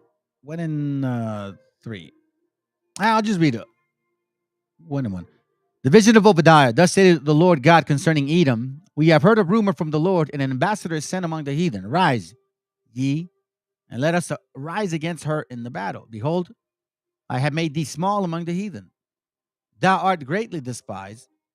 Now it says, the pride of thine heart hath deceived thee, thou that dwelleth in the clefts of the rock, whose habitation is high, that said in his heart, who shall bring me down to the ground? Though thou exalted thyself as the eagle, and thou set thy nest as among the stars, thence will I bring thee down, saith the Lord. Okay. Now, if you consider verse 12, let's get to the point here. Talking about a mentality. Verse 12 says, but thou shouldst not have looked on the day of thy brother in the day that he became a stranger. Neither should thou have rejoiced over the children of Judah in the day of their destruction. Neither should thou have spoken proudly in the days of distress, because obviously Judah and, well, Jacob, Esau, relatives, right? Technically. Thou shouldst not have entered into the gates of my people in the day of their calamity. Yea, thou shouldst not have looked on their affliction in the days of their calamity, nor have laid hands on their substance in the day of their calamity. Neither should have thou had stood in the crossway to cut off those of his that did escape. So if you leave the history behind this, you'll understand what he's talking about.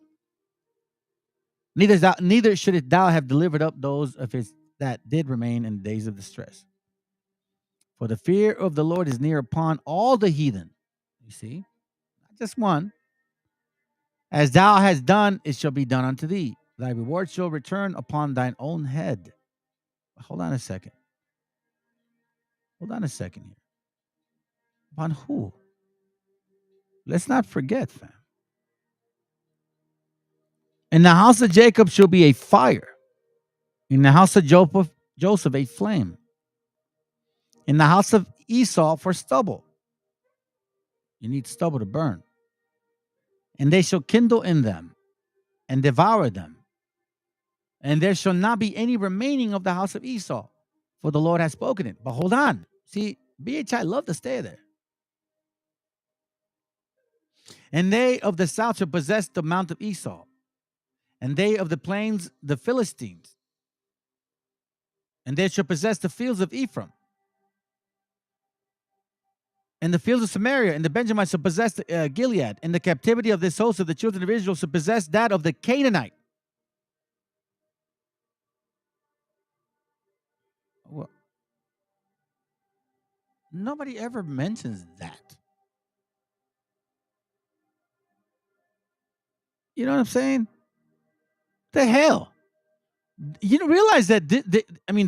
It's really emphasized here. Like, you guys got to be mindful. Out of all the nations, why these guys here? Because they sure so made an effort to emphasize this guy here. But yet Philistines and Canaanites, they mentioned twice. Now we know what. Now we know this, and we understand. If you look back at what we just read, you see, when we were initially taught this verse here, we just said it was just one nation of people. That it was just the white man that smashed our children. That's what we were taught. But now we don't. That it's not just the case. Now we know that. Now we understand, and it's like okay, like that's a little, like damn, for real, yeah, for real. Isaiah 49. Listen, O isles, unto me, and hearken, ye people from afar. The Lord hath called me from the womb, from the bowels of my mother had he made mention of my name, and he had made my mouth like a sharp sword. In the shadow of his hand had he hid me, and made me a polished shaft. In his quiver had he hid me. Talking about somebody from afar, right? Somebody that's, you know what I'm saying? Maybe Psalms 83, like that nation that was hiding, right? And said unto me, thou art my servant, O Israel, in whom I will be glorified. Then I said, I have labored in vain. I have spent my strength for naught and in vain. Yet surely my judgment is with the Lord, and my work with God. And now, say the Lord, that formed me from the womb to be his servant, to bring Jacob again to him. Though Israel be not gathered, yet shall I be glorious in the eyes of the Lord, and my God shall be my strength. You see, so we see here that there's somewhat of a gathering. People that were afar, people that were like in his womb, that weren't made aware. You know what I'm saying? Like, check this out. Verse 6. And he said, it is a light thing that thou shouldest be my servant to raise up the tribe of Jacob and to bestow the preserved of Israel. Preserved. The hidden ones. I will also give thee for a light to the Gentiles, that thou mayest be my salvation unto the ends of the earth. Oh, the fourth part, maybe? Remember that word, the fourth part, okay? Thus say the Lord, the Redeemer of Israel, and his Holy One, to him whom man despiseth, to him whom the nation abhorreth, to a servant of rulers, kings shall see and arise. And prince also shall worship, because of the Lord that is faithful and the Holy One of Israel. And he shall choose thee. Now, if you think of this here, preserved, gathered, hidden in the womb, people far, in the shadows of his hand had he hid me. Israel, because remember, there's the northern kingdom and southern kingdom, right? Don't forget these things, fam. Don't forget these things at all. So now, let me show you something real quick regarding the fourth part. Here, I'll show you this here. Matter of fact, I'll do this here. I'll show you this first, and then I'll show you the fourth part. Deuteronomy 33:17 said this, and it always caught my attention.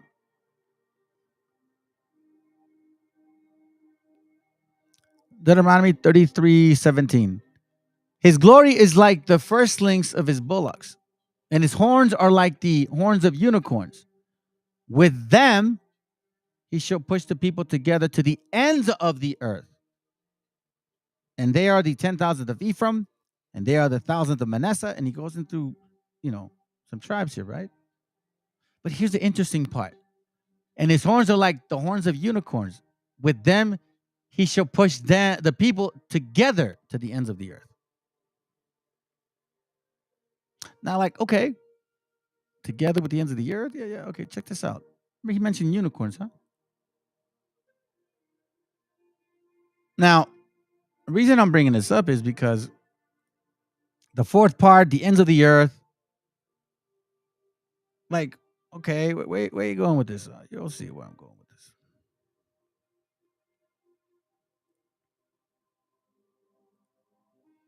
Because there was a time where this place wasn't considered anything at all. So as you can see here, Deuteronomy, okay, this is the first 5, says that he shall push them together to the ends of the earth.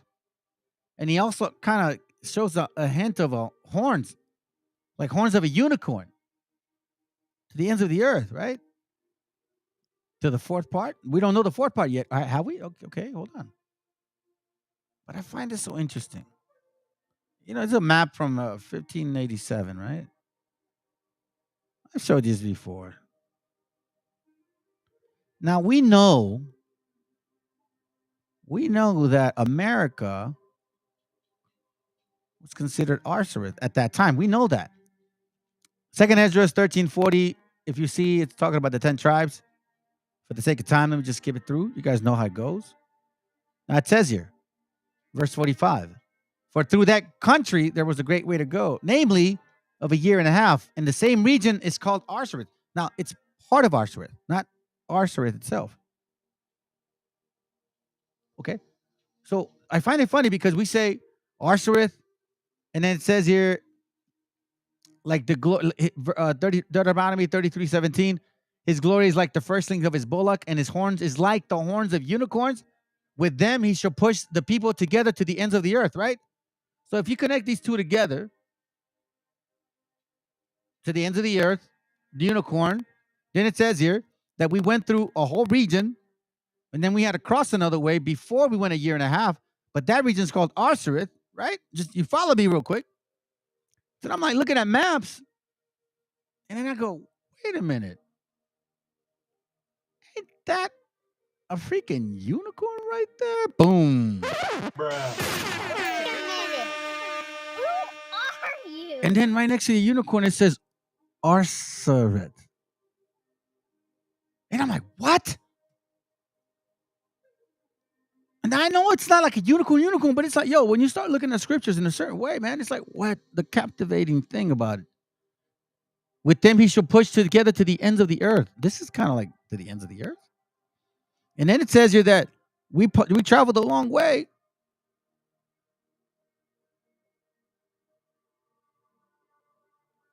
Through that country. The same region is called Arsareth. So here we see Arsareth. Okay, you don't believe me? Fine, I'll give you a better picture. The one with color, I believe. This one's with color. Yep. Watch this. So this same place, right? So what year is this? Nice example of Tornelius map. Let me see what year this is. 1572. So you don't see that I'm lying. Check this out. Arsareth. At the corner of Straits Anian, which is the Stretto di Anian, right? The same thing. See the unicorn, Arsareth? Okay, cool.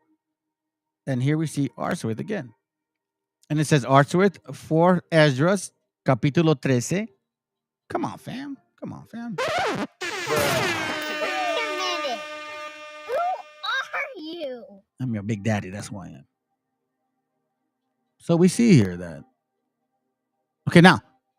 You're like, okay, fine. We've seen it before. But then now, remember that video we heard about, with El Culomeo and shit? And he's all talking about how, oh, yeah, Quetzalcoatl, that's important, that's significant, and da-da-da-da. Well, guess what? Why do you think they're making it important now? Because now they're really, they're like the brother said earlier, they're stretching as far as they can. They got nowhere to go. You see, we're several steps ahead of you, man. Y'all don't understand who the hell we are.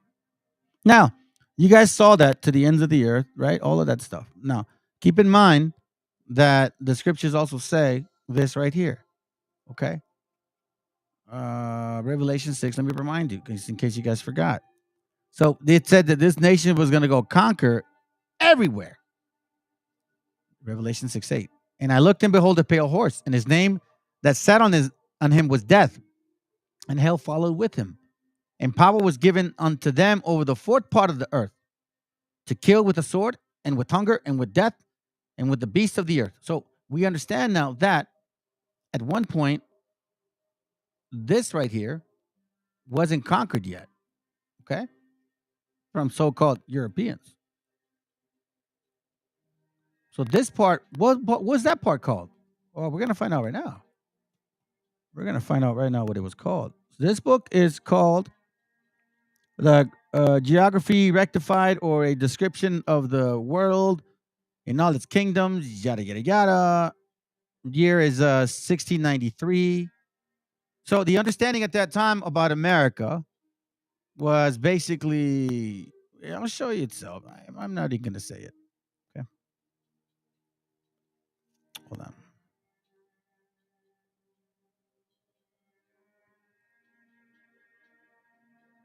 So watch this. Okay, here it goes right here. Let me show you. Okay, so you guys know that I'm not lying. Okay.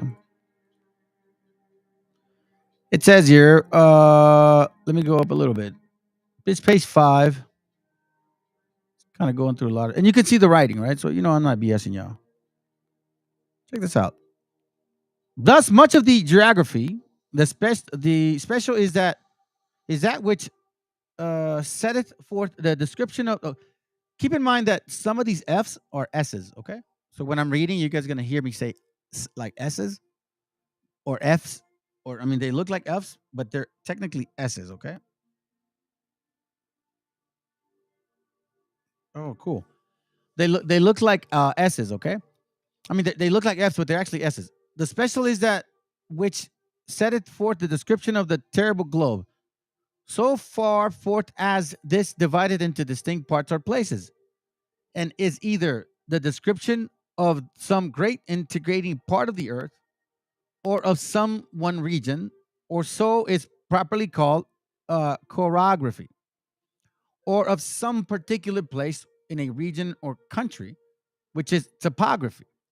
According to the greater integrating parts thereof, the ancients, remember this, the ancients meaning great historians, scholars, not simpletons like Nate the Snake or BHIs or your stupid Sakari young kids. No. Ancients divided the whole earth into three parts: Europe, Asia, and Africa. To which now is added a fourth part. Oh shit, a fourth. America.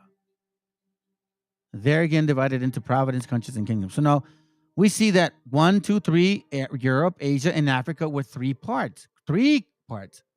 But now America became the fourth part. And what did we read? What did we read? Deuteronomy 33 said we were going to go far to the end of the earth.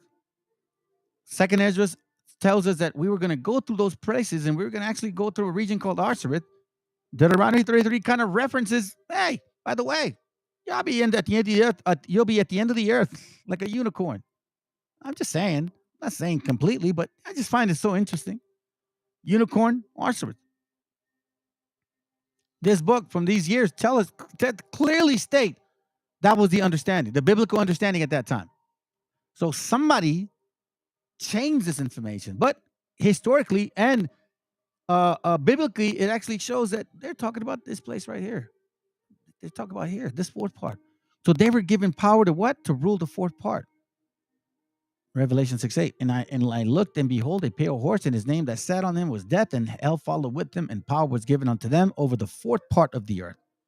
See? Power was given unto them over the fourth part. Over the fourth part. So who's got power over the fourth part right now? It ain't you guys. Clearly, it's not you guys.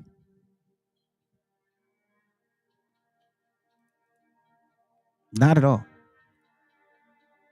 Not at all. So if you pay attention to the way that the scriptures are talking about, it tells you all over the place. Now, we see the fourth part. I mean, sorry, we saw the Revelation 6, the fourth part. We saw Deuteronomy 33 saying we'd be at the ends of the earth, like, like unicorns will be. I'm sorry, Deuteronomy 33:17. Wait, is this one? I'm sorry. Revelation 6:8 mentions the fourth part, right? For the sake of mentioning it, let me go back to it. Deuteronomy 33 says this, 17. His glory is like the firstlings of his bullocks, and his horns are like the horns of unicorns. With them he shall push the people together to the ends of the earth, which is why I showed you that map. Second Ezra talks about us going through a place, a long journey, and crossing through a place in region called Arsareth. Okay? So now we got that in mind. Okay. So now we also see that this nation was going to be given power to conquer the fourth part. So where does the Bible say that may happen? It says it right here. When Columbus came. Wisdom of Solomon 14:1. And again, one preparing himself to sail, and about to pass through the raging waves, calleth upon a piece of wood more rotten than the vessel that carried him. Talking about his doctrine, okay? For verily desire of gain devised that. Why? Because again, remember, it goes back to the whole expulsion. I'm going to touch on that right now. And the workman build it by his skill. But thy providence, O Father, govern it, for thou hast made a way in the sea and a safe pass in the waves. So we know that we hear about the history of their travel, that they didn't make it here easy. 2 months they were lost at the sea. showing that thou cannot save from all danger. Though a man went to sea without art, we also knew that not many people trusted this dude. He wasn't a well-known sailor.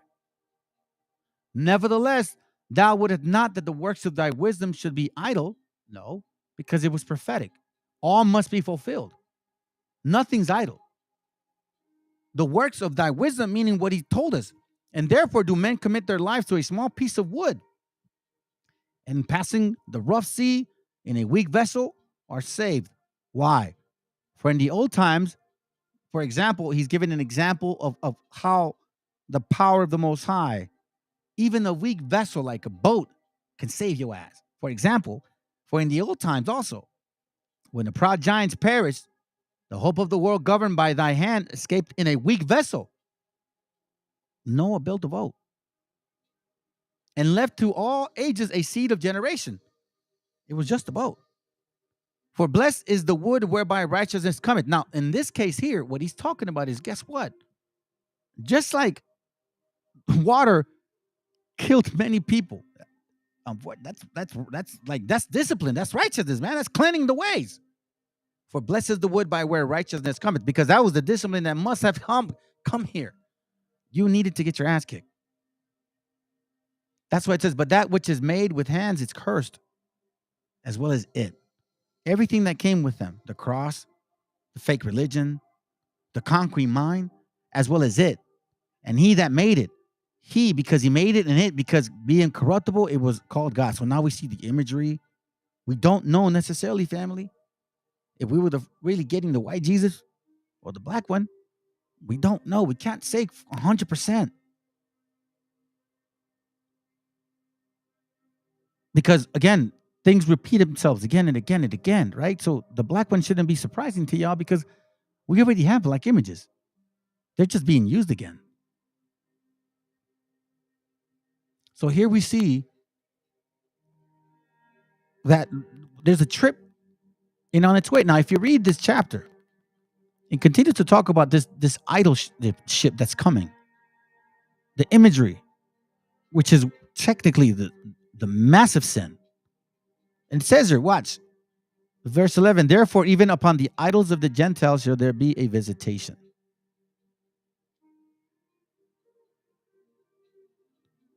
You can see that these Gentiles were devising idols. They came with that spiritual fornication. Well, how did they get here? In a weak vessel. It was already prophesied. Which is why when you see the movie, the whole prophecy of Ezra's, what's his name? Where the promised land, whatever. The actor's talking about that. And in case you don't know this too, look, watch. This is an interesting book here. This book is called Sails of Hope. I'll just read something real quick to you. In this book here, on page 173, watch this. You can't be fooled this long. I mean, unless you want to be fooled. Because at this point, if you want to be fooled, then that's just on you. You know? Because you can be fooled if you want. Check this out. I'll show you this real quick. It says, this is from, here, let me make this small. Sails of Hope, The Secret Mission of Christopher Columbus, 1973. Now, I want to show you this book. It's not cheap. It's not easy to find either, okay? And you know who wrote it. You can buy it if you want. $200, $100. It's not bad pricing right now. Actually, that's actually not bad. If I were you guys, I'll buy it right now. Just saying. Hint. Anyways, because I collect books, but I'm not really in the mood right now to buy. So it says here, The Sails of Hope, The Secret Mission. Okay, The Secret Mission. Pay attention. Pay attention. Remember, this all goes back to prophecy. Did they know? Well, we know that now. We know now that they did know. Watch this. This is on page 173. It says, what Louis What Luis de Torres, the first European to set foot on American, was Luis de Torres the first European to set foot on American soil? The opinions of scholars differ. Some have inferred that the interpreter would be the first to go on the land in order to communicate with the natives. We also read, in Columbus Journal that as the ships approached the shore, hordes of natives poured onto the beach. Columbus first mentions Torres when he speaks of sending the interpreter to talk with the chief of the natives. Remembering Marco Polo's narrative, Columbus called this chief the Great Khan. At any rate, it is known that Torres was among the first of the Europeans to settle in America. If the discovery of lands ruled by the Jews was common aim of Columbus, let me read that again. If the discovery of the lands ruled by Jews was common aim of Columbus, and of the Jews and the conversos who had supported his voyage with their money and influence, the persons of the interpreter would provide a key piece in the puzzle. Did we just read this clearly, fam? You guys are hearing me, right? Please tell me you're hearing me. I want to make sure. Give me the thumbs up because I want to make sure you guys are listening to what I'm saying. Hello? Somebody had thumbs up. Like, at least I know you guys can hear me. I'm being serious, man, because I don't want y'all to miss this.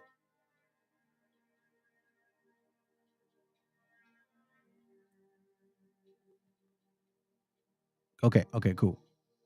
So again, if the discovery of lands ruled by Jews, pause for a second. Why does he say that?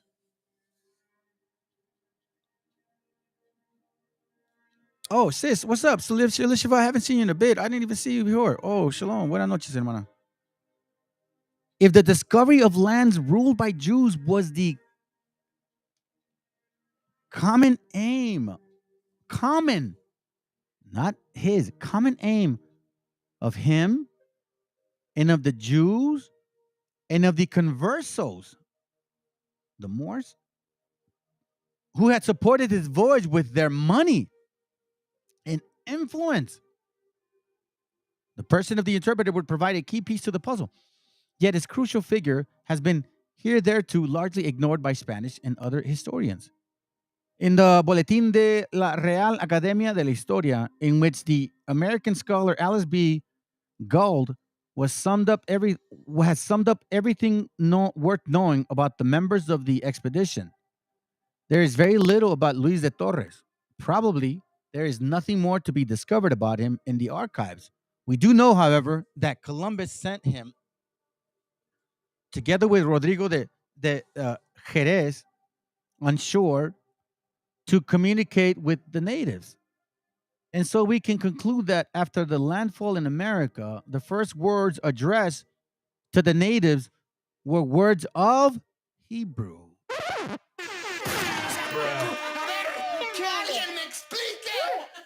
You.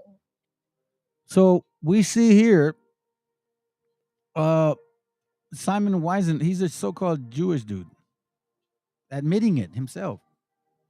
They're admitting that the first words were Hebrew.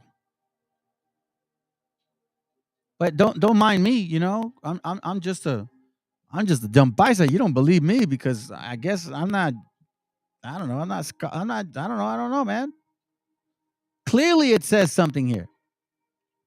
Curiously enough, Vasco da Gama was to repeat the experiment a few years later. In 1497, while the expulsion of the Jews from Portugal was underway, da Gama took with him in his voyage to India around the Cape of Good Hope an interpreter of Hebrew. Whoa. So now he went to India and he took an interpreter of Hebrew. West Indy, East Indy. Vasco da Gama, man, was also a Jew. Joao Nunez, who, like Luis de Torres, underwent baptism just before the voyage. Converso. So you see how these so-called Christians were, in reality, most of them were Jews. They came with the cross. Remember? After the landing in a Calicut in the Malabar coast of India in May 21, 1498, he was the first to go on the land. He, too, addressed the inhabitants in Hebrew. just as Luis de Torres had done 5 years earlier. Why do you think Culero is so hard on taking what is ours? Because it's not his either. So for him, it's very liberal to do that. He's an Italian. His grandpa is an Italian. So shut your ass up. And you're teaching wobbles stupidity. Yeah, Wax. You know what? Hey, man, my bad. See, I didn't even see that, man. I'm just kind of going to my class. Wobble is now saying they were called Canaanites before they were called Israelites. Oh, wow. Yeah, because they can't get around. They're trying to, get around it. That's right, bro. That's right, bro. Here, people of the book, I don't agree with your star, though, but we the people of the book. We could talk about that another day. Marco Polo had already mentioned the presence of the Jews on the Malabar coast, the so-called Pepper Coast, in what is at present the Indian state of Kerala. This part of India maintained extensive commerce with the rest of the world, the Arabs acting as middlemen for the trade in Indian spices and other goods. Why do you think I talked about the migration? Now, I'm not saying we're the same people. No, I'm not saying that. But you guys understand migrations. And if you guys understand the kind of men that we are, you would understand that would not be that way. It'd be this way. Anyways, they continue. In the residence of many Christians and Jews who retain their own language, the king is not tributary to any. Let's continue here real quick. I think that was it. Yeah, that was it. That's all I wanted to show. Oh, no. That's right. Let me go back to this page 3 and 4 before I hang it up. So now we're reading about these people, man. Like they knew these, kind of like, hey, these fuckers knew, Holmes. They did. Page 3, same book. The three carable Christopher Columbus was to sail to the land of the Indies, lay anchored in the port of the Palos. It was the night of August 2nd, 1492. Columbus stood in their pier watching the last sailor and other members of the expedition climb the deck. He had ordered all to be on the board their vessels by 11 o'clock sharp. History tells us that the three caravels did not put to sea until the next day, August 3rd. Why should Columbus have insisted that his crew be on ship even before midnight? Why did he personally supervise the process? His orders were quite contrary to the custom of sailors who, before a so long voyage, generally lingered with their families until the last moment and would not board the ship until very shortly before it was due to sail. But this time the procedure was different. Could the date have been the reason for Columbus' order? For after midnight of that day, the memorable August 4th to August 2nd, 1492, by decree of their Majesty of Ferdinand and Isabella, it would have been illegal for any Jew to remain on Spanish soil. You see that? So as of August 2nd, midnight, if there were any Jews found, they would be arrested, which is why he told them, get on board. Get on board on August 2nd. Not after, because the decree was already, in a sense, passed, like the law in Texas. That's it. The guy signed it. He approved it. That's it. It's done. You would be legally to be remaining in Spain. So in this case, here in America, the same way. Right? Were the participants in the expedition affected by this decree? Could there have been Jews in Columbus' ships? Was there any link between his voyage of discovery and the expulsion of the Jews? And finally, was there a relationship in general between the persecution of the Jews and Columbus's voyage? All these questions cry out for an answer, but before we ourselves set out for this inquiry, let us hear the Columbus himself. After you, Holy King, expelled the Jews from your land, in that same month of January, your Majesty sent me with a fleet to the lands of the Indies. That is how this crucial journey begins. He links the two events on the outset of his report on the discovery of America. Check this out. On first thought might be that Columbus was confusing two historical dates. For the edict of the expulsion was signed on March 31st, 1492. whereas Columbus' voyage was approved 3 months before. In January, although the contract between Columbus and the two sovereigns was not signed until April 17th. How then are we to understand this apparent confusion of dates? The only explanation seems to be that the preparations for the expulsion of the Jews were so far advanced by January that they were known to persons around the royal court. Among those persons were Columbus and his patrons. Thus, the date come together, January. Columbus's voyage is approved. March, edict of expulsion. August 2nd, the last day for the Jews to remain legally in Spain, coinciding with the eve of Columbus' departure. Columbus himself coupled the two events with a presence he was to show on other occasions. For it is generally agreed by historians that the discovery of America and the expulsion of the Jews were the two events that had the most and far-reaching consequences for the entire future course of Spanish history. I've always said that Granada was an important piece to this puzzle. So we know that they knew about this. We know that they used texts like Second Esdras. We also know about this text as well by a Greek historian called Diodorus Siculus. So see, these people keep track of everything that they've experienced. All of a sudden, they want to act like they don't know who the hell we are. Get the hell out of here with that shit. We're not falling for that, man. Get out of here with that. We're not falling for that. We're not stupid like you thought we were.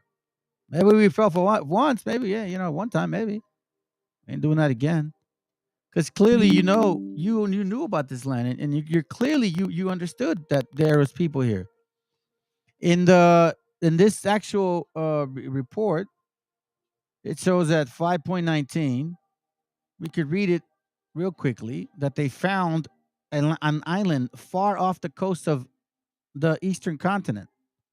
Okay, it says here the land is fruitful, much of it being mountainous, and not a little of a level plain of surpassing beauty.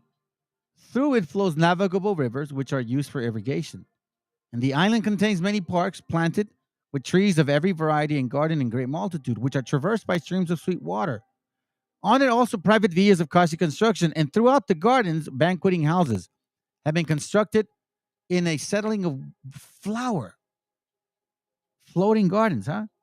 And in them, the inhabitants, oh shit, people live there. Yes, of course. Pass their time during the summer, since the land supplies in abundance everything which contributes to the enjoyment of luxury. How do I know they knew? Because look, and guess who it is?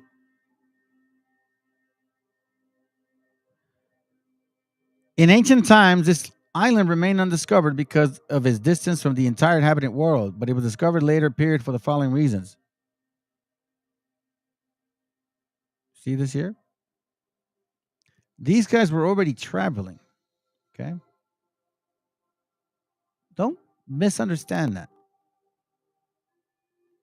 And here we see how there was people here living at one point there. And they were enjoying varieties of everything. Fruits and mountainous ranges and luxury, lacking nothing. All kinds of fish of the seas. The climate is beautiful.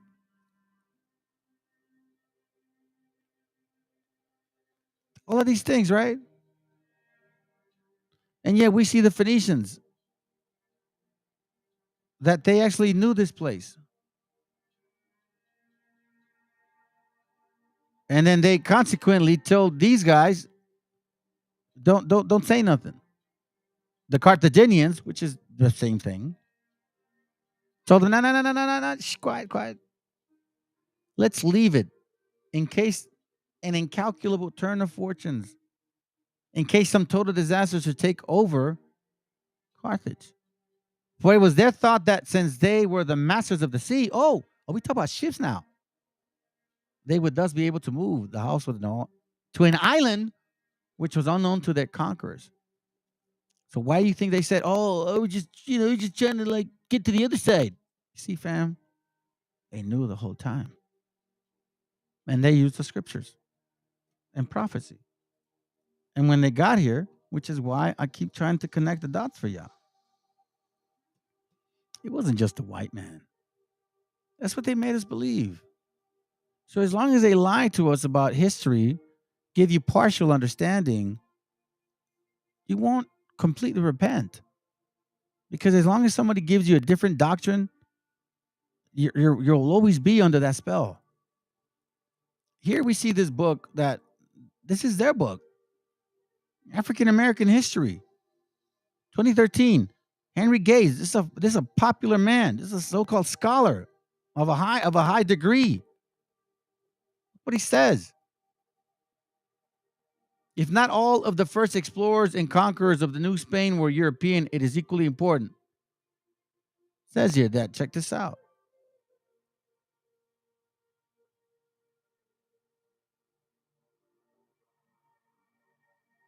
Watch this. Let's get to the point.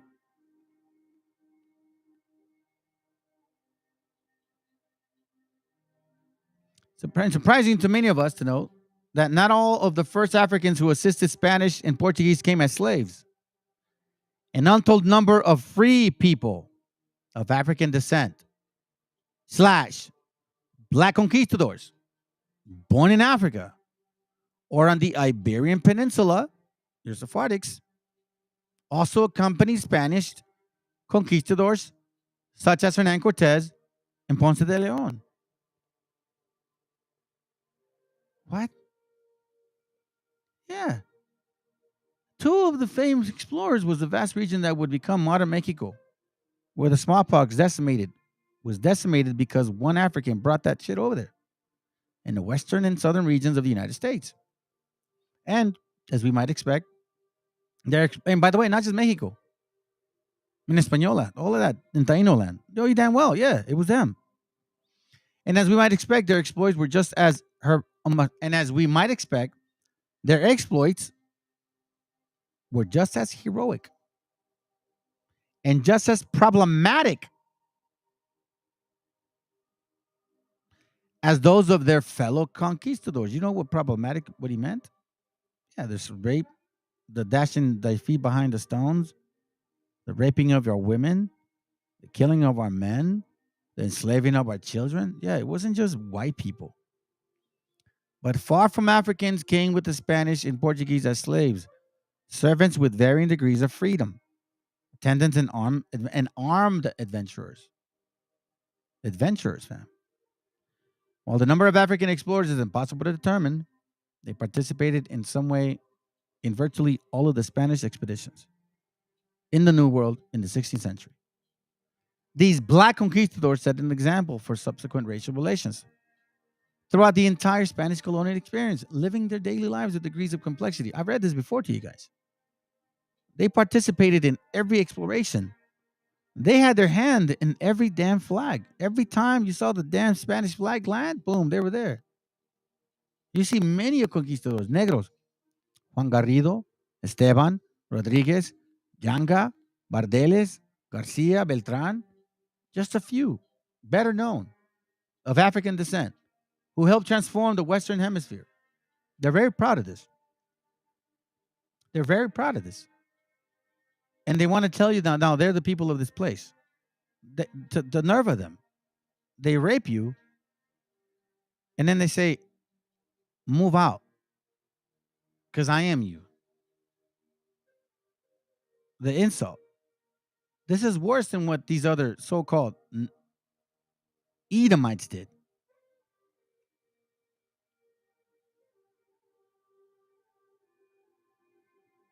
Garrido, along with many other free and enslaved blacks, had in fact participated in some of the famed expeditions by Spain against the Native American population.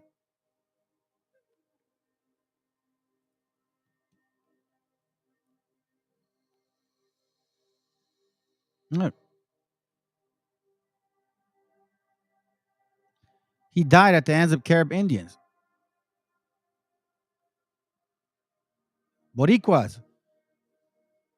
Garrido was killing them too against Puerto Rico.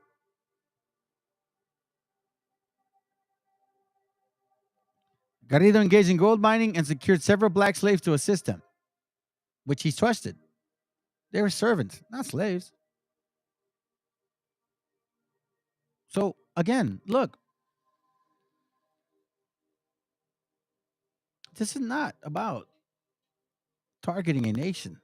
This is about explaining the Bible in its completeness without a narrative. Because if we had something to do with slavery, family, I'd be the first one to tell you. So now that you see, okay, damn, I'm like, okay, now it's kind of connecting. Now this makes even more sense because before they couldn't explain this to you. Joel 3:1, it says, "For behold, in those days and in that time, when I shall bring again the captivity of Judah and Jerusalem, I will also gather all nations and bring them down into the valley of Jehoshaphat, judgment, and will plead with them there for my people." That's not pleading like, oh, please listen. They're going to kick your ass. "And for my heritage Israel, whom they have scattered among my nations and parted my land. They have cast lots for my people. They have given a boy for a harlot and sold a girl for wine, that they might drink. Yea, and what have you to do with me, O Tyre and Zidon, and all the cults of Palestine? Will you render me a recompense? And if ye recompense me swiftly and speedily, will I return your recompense upon your own head? Because ye have taken my silver and my gold, and have carried into your temples my godly pleasant things. The children of also of Judah and the children of Jerusalem have ye sold unto the Grecians, that ye might remove them far from their borders." We know the first wave now, right? We're understanding now the first wave. The Tawny Moors, Blackamoors, the Jews. We're seeing the first wave now, right? If you guys have to say, oh, no, but see, it was Ham. It was Ham that did it. It was Ham that did it. It was Ham that did it. It was Ham that did it. Okay. Let me shut your mouth right now. Because I'm going to read this another day, but I guess I'll use it now. This is from a system of geography, or a dissertation of the creation and various phenomena of the terraqueous globe. This is what they're saying, not me. I didn't say this. This is what they're saying, okay? Let's get to the point. I'm going to shut your face up. Because it says here that, and here you cannot, how can I say this? In this part, you cannot say, oh, these were Hamites. They sold us. No, you can't say that. Can't say that at all. Let me see if I can find it, family. Please forgive me if I cannot really right now. Give me a second.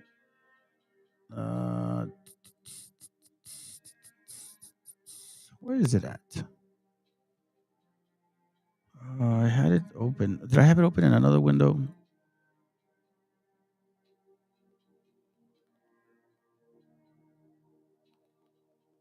Hold on, all right?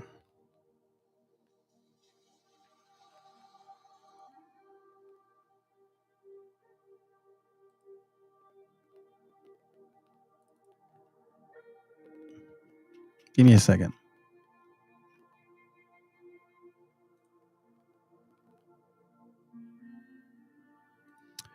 Thought I wrote it down, and I really want to show you this here. This is actually not a. It's gonna make sense, fam, because they like to say that it was a Hamitic tribe. That it was Ham. It was Ham that did that. It wasn't us. It was Ham. It was Ham. It was Ham. It was Ham. It was Ham. It was Ham. It was Ham. No. It wasn't Ham. It was not Ham at all. You'll see. You'll see. Just bear with me. Let the Most High find it for us. Let's hopefully he could help us out real quick. If not, I'm gonna have to do some real digging, and I don't want to take too much time doing it. Let me see. Let me see if I can find it this way. Go back over here. Where would I have gone?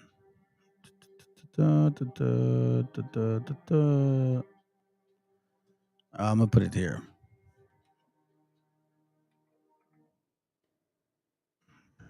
Give me a second. Let's see if I can find it here.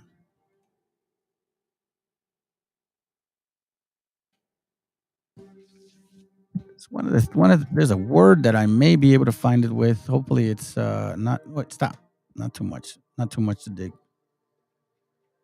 So I know that it was in 550 something.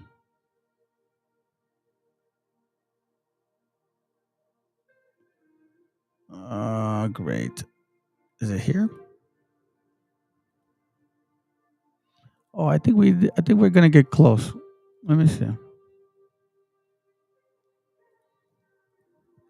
This was the word I was looking for.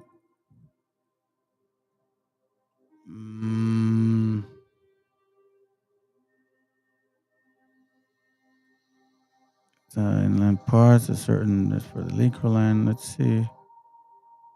Let me see if I can get it here real quick. No, that's not it. So it's got to go this way. Okay, hold on. I think we're getting close, family. Getting close, family. Getting close. There's a word called Bilid Dungret and Nazor. I think it's right here. I think it's right here. We're almost done, by the way. Watch this. So these places here, it's Negro land. Okay. Let me show you. I'm gonna get to the point. So again, remember, it says that Tyrian Zidon. What have ye to do with me, Tyrian Zidon? Right? Because they had to do they had something to do with the selling of the children of Israel. Now, Wobbles or BHIs love to say that, oh, it's Hamites and all that shit and whatever. No, it's not. It's not at all. Okay. We're going to read page 530. If you read this whole thing, it shows you how the spirit of these people is like, okay, look, for example, it's funny. The most powerful of these monarchs is the kingdom of Fida or Wida. Judah. No. If you read this book, it tells you that these guys are wicked as hell. It actually says that Guida and your women, all they do is drudge work. That's all you care about. That's why you collect women. Your wives, all they do is they do the work for you. That's all you do. Sell them less than 1,000. Here, you gain power by having women do your work. It's kind of like BHI stuff right now, isn't it? They say they could have multiple wives and they don't work. So now, check it. I'm not just talking. Look, I'll show you. So now, you're saying that, oh, no, it's Hamites. No, it's your spirit. A seditious nation. Watch this real quick. 531. We'll start reading right there. Okay? Show you this. It says, the Negro factor and merchants come down to the coast with their slaves and agree with the Europeans for the price of them. And the price of goods they are to take in exchange. Now, these guys, by the way, are also Guidas, as Guinea has a multitude of petty sovereigns who are frequently at war with each other. The slaves are generally such as taken in these wars, not only men, but women and children. For when they evade a country with any success, they carry all the country into captivity. There are also a great many others who are made slaves for debt or for some misdemeanor. And not only debtors or criminals himself loses his liberty, but oftentimes his whole family and all that are related to him. And this said, people sell even their wives and children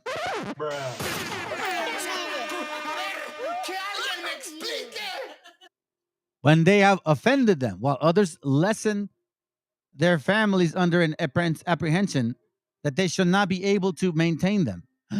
And if a famine or great scarcity happens, they will sell themselves to one another for bread. It is reported that one of the petty princes on this coast, in some small distance or some small disgust, sold a score of his wives to a captain of a ship at once, parting with them with a little reluctance, as a grazier does with a score of sheep. And in times of full peace, nothing is more common than for the Negroes of one nation to steal those of another and to sell them to Europeans. There have been instances also, it seems, of children selling their fathers and mothers when they have been very wary of them and wanted to enjoy what they had, which I suppose gave birth to the law by which the children are not to inherit the gods of the estate of their fathers. There are various ways by which unhappy Negroes are frequently reduced from flourishing circumstances to the state of slavery. When the price is agreed upon, which for an able man under 35 years, hold on, I'm almost done, maybe about 5 pounds, a woman is 5 parts less, and the children in proportion to their age. The European merchant brands them with a hot iron to distinguish them and locks the poor wretched up in some prison till they can be sent on board. When they're shipped off, their former master strips them of every rag so that the merchant receives them all perfectly naked. And thus they generally remain till they come to America. Who sold them, fam? Their own families. Their own families. Not strangers. We clearly see it here. Their own families. Because of covetousness. Man, their own children. There have been instances also.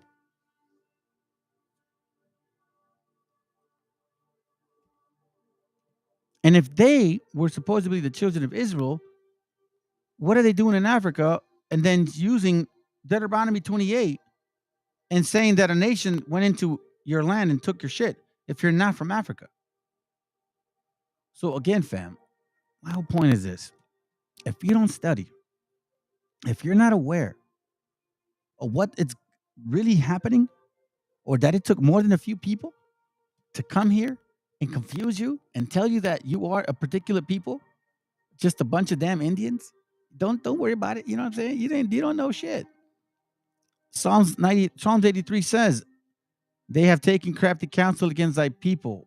They and consulted against thy hidden ones. We are at one point hidden. As you can see, they knew of a land, but they saved it for later. Prophetic. For lo, verse 2, for lo, thine enemies make a tumult, and they that hate thee have lifted up their head. Verse 4, they have said, come. They have said, come, and let us cut them off from being a nation, that the name of Israel may be no more in remembrance. What are they doing right now? Who is consulting against you? Edom, Ishmael, Moab, Hagarenes, Gebal, Ammon, Amalek, Philistines, and Tyre. It's not just one people. It's a group of people. It's a group of people. Now, I'll say it like this, man. Matter of fact, before I go, I'll just read this. It's absolutely nothing to be hopeless. No, man. Not at all. We're at those times right now where it's the best time to be. The best time to be, because you're being, those things are being revealed, man. These are things we didn't know. Christians didn't teach us these things. And then the BHI, they didn't really say it that they want like the way it was supposed to be. They hid themselves. What better way than for the liar to teach you, for the deceiver to be the one to teach you? What better way? Job 5:12. He disappointed the devices of the crafty, so that their hands cannot perform their enterprise. So even if all of this is planned out and they think they're going to get away with it, they're not, family. Don't worry about that. He taketh the wise in their own craftiness, and the counsel of the froward is carried headlong. They meet with darkness in they meet with darkness in daytime and grow up in a noonday as in the night. They always try to hide in plain sight sometimes. But he saveth the poor from the sword, from their mouth, and from the hand of the mighty. So again, it goes back to faith without works is dead, fam. It is not just about believing, man. You really have to walk the walk. Revelation 17:16, it says, "In the 10 horns which thou sawest upon the beast, these shall hate the whore." So now we see a lot of disruption within their system. Within their system. And then also, now regarding this whole Weta, Judah, and all that shit, I just showed you now. This is an easy destroy this whole doctrine that they're the people of the book. Nah, man.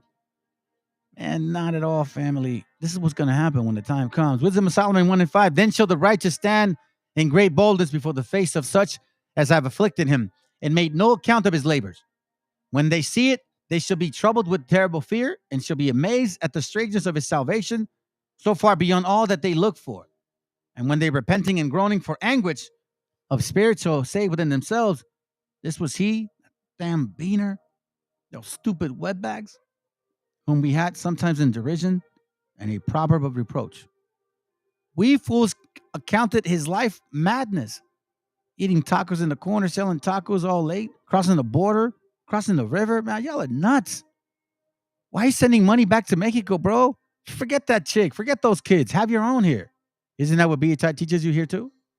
And his end to be without honor. Then they'll say, how is he numbered among the children of God?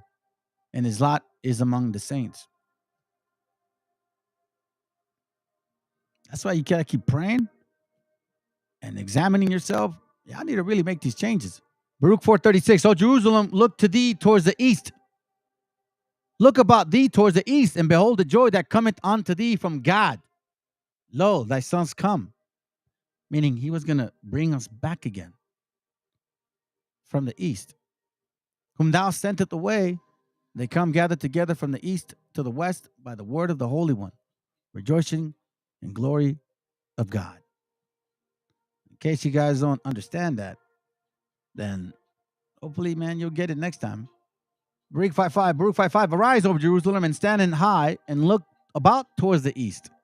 And behold, thy children gather from the west unto the east by the word of the Holy One, rejoicing in the remembrance of God. Man, that's beautiful.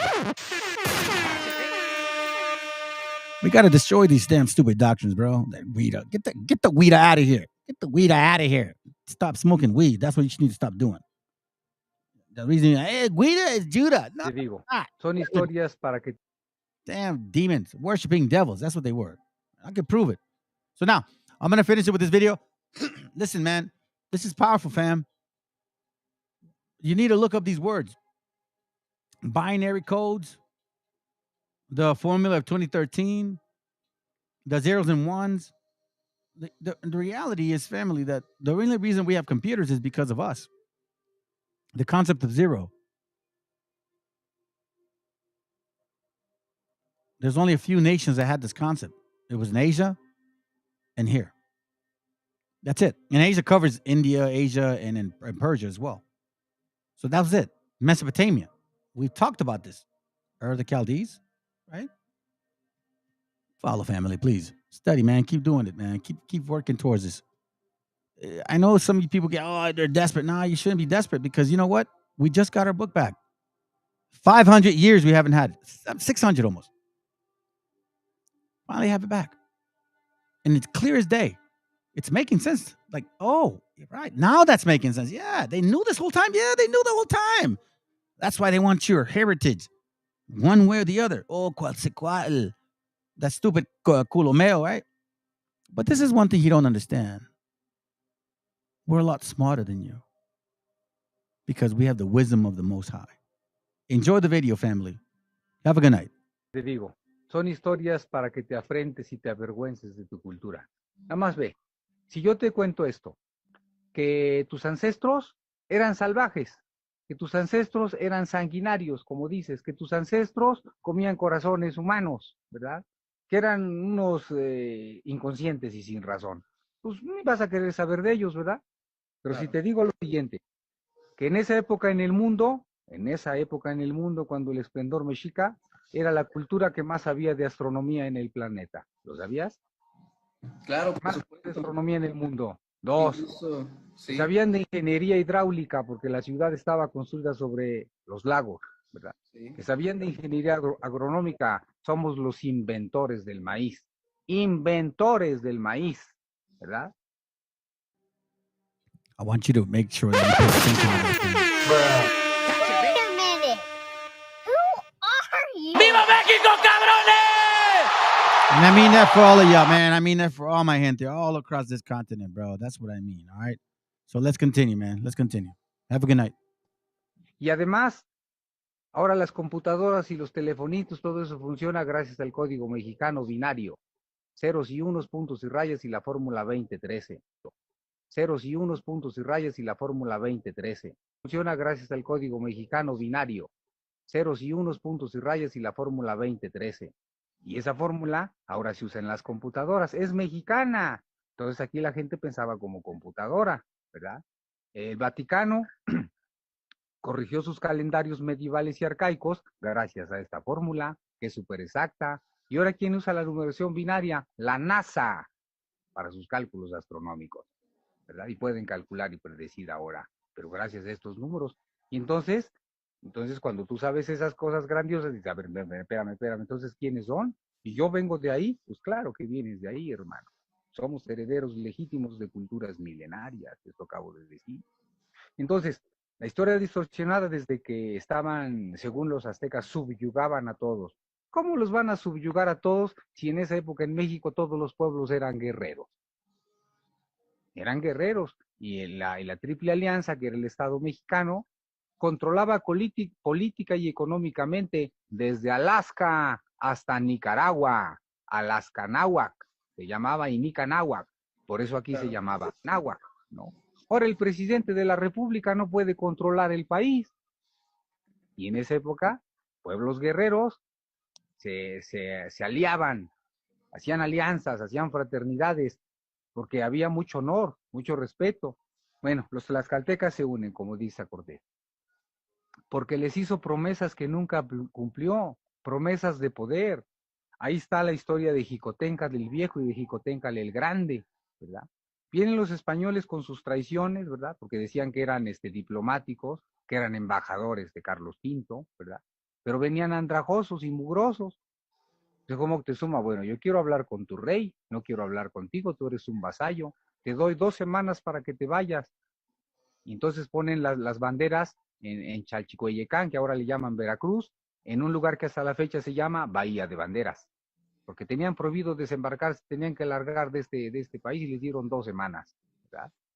Entonces, con sus traiciones y sus argucias, mandaba un grupo de ellos matando gente, y luego él venía atrás diciendo que los venía a prender a unos delincuentes, y entonces así se iba metiendo poco a poquito y les daban salvoconductos para que pudiera pasar, para que pudiera entrar. Y ahí en Tlaxcala, Xicoténcatl, el grande, el papá, dice, pues vamos a aliarnos a los españoles, ¿no? A los castellanos, porque no existía España.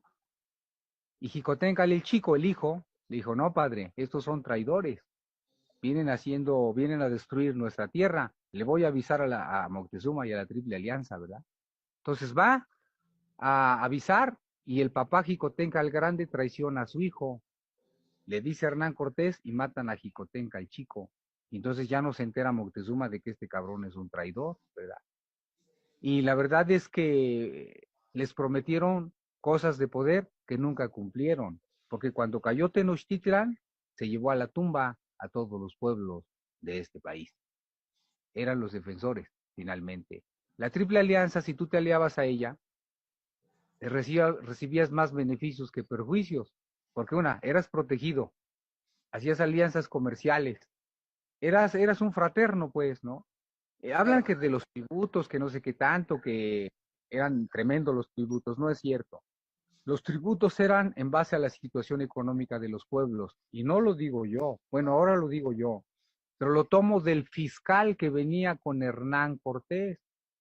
Hernán Cortés traía un notario, traía abogados y traía fiscales y un montón de frailes leguleyos.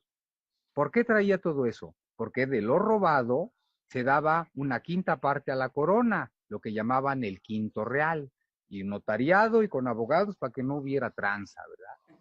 Entonces el fiscal que venía con Hernán Cortés, él dijo esto, se llamó Alonso de Zurita, para que chequen y busquen Alonso de Zurita. Él dijo que el tributo aquí en México era sin vejación alguna, porque eran tantos los pueblos y tantos los productos, y además el tributo de un pueblo era comunal, no era personal. Te lo explico. Haz de cuenta a Cuernavaca, ¿no? Por así decirlo, que fue vencido por alguna situación o por una alianza. Tenía que pagar a la Ciudad de México 50 bultos de maíz al año. Entre todos, el pueblo, entre toda la ciudad, 50 bultos era nada. Claro. En cambio, después de que cae Tenochtitlan, imponen un tributo personal. A cada individuo le imponen un tributo. Y hasta la fecha, hoy ese tributo se llama Administración Tributaria y se llama Secretaría de Hacienda. Se sigue llamando Hacienda, como en la Hacienda de esa época, ¿no? Las tiendas. Sí, heredamos muchas instituciones. Seguimos con lo mismo, nomás que les cambian un poquito como de nombre y es la misma chingadera. ¿Sí me explicó? Entonces, ahí está ya. Promesas que nunca cumplieron. Si yo le digo ahorita a los latinoamericanos que me ayuden a tumbar a Trump, tumbemos al cabrón ese, y que después que le ganemos los hago reyes de Estados Unidos. Bueno, lo tumbamos, y ya que lo tumbamos les digo, ahora naranjas, güey, ahora yo soy el rey, y ahora se chingan, y ahora son mis esclavos. Así pasó, traiciones, justo así pasó. Ahora vamos a la otra, los sacrificios humanos. I chose Wix for my business because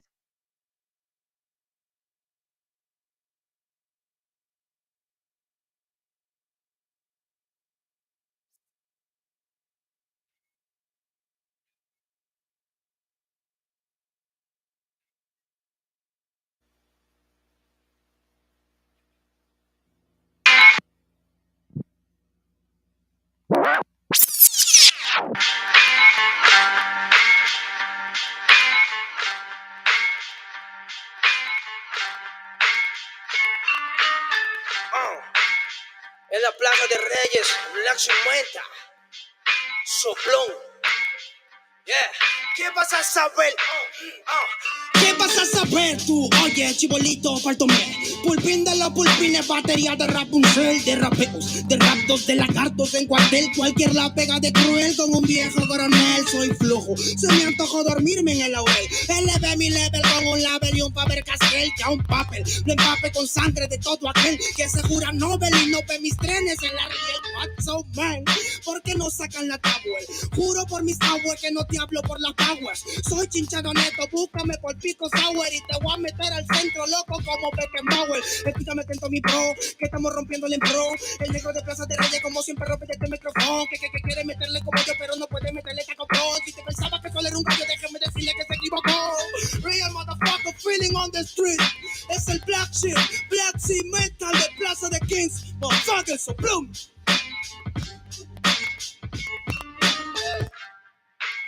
Dinero Luis, man, desempeña la victoria para que sepa. Incas Mo, Money Gang Gang, yeah, yeah, Yo también he llorado, gente. También me han desplazado por mi rasgo afrodescendiente. Sí, un perro no habla pero siente. Cuento historias callejeras pa' barrios de delincuentes. Soy un perro que te ladra, que te muerde y que te huele, nene. Soy más que Lele, ustedes para mí son pelele. Con mi jauría todo el día en busca de los cheles. Tengo un perro en fiscalía que nos mueve los papeles. Y otro en la comisaría para evitar el susto. Muchas veces me han llevado por solo como lujo. Perdón, madre mía, si yo le causé un disgusto. Pero en esta vía yo crecí rodeado de perros chuscos. Yo sé que me quieren ganar, yo sé que me quieren tumbar y no pasará porque soy de verdad. La super rafina, la doto quizá y metido en la tina aprendiendo quizá. Yo tengo el style, no mido la raza del perro, yo mido por la lealtad y yo soy leal. Yeah. La calle te enseña lo que no te enseña la universidad. Yeah. Salí de ese peña aquí con una seña te tiran para atrás. Yeah. La calle limeña aquí nadie la tenía, ya nada es igual. Yeah. Tiene que respetar, yeah. Tiene que respetar. Yeah. La calle te enseña lo que no te enseña la universidad. Yeah. Salí de ese peña aquí con una seña te tiran para atrás. Yeah. La calle limeña aquí nada le doy, ya nada es igual. Yeah. Tiene que respetar, yeah. Si yo soy tu papá, yeah, yeah, yeah. Cinco mob, negro. Yeah, cinco mob, nigga. Yeah, Nero Luigi, man. Incas mob, yeah. It's money gang, gang, gang, yeah.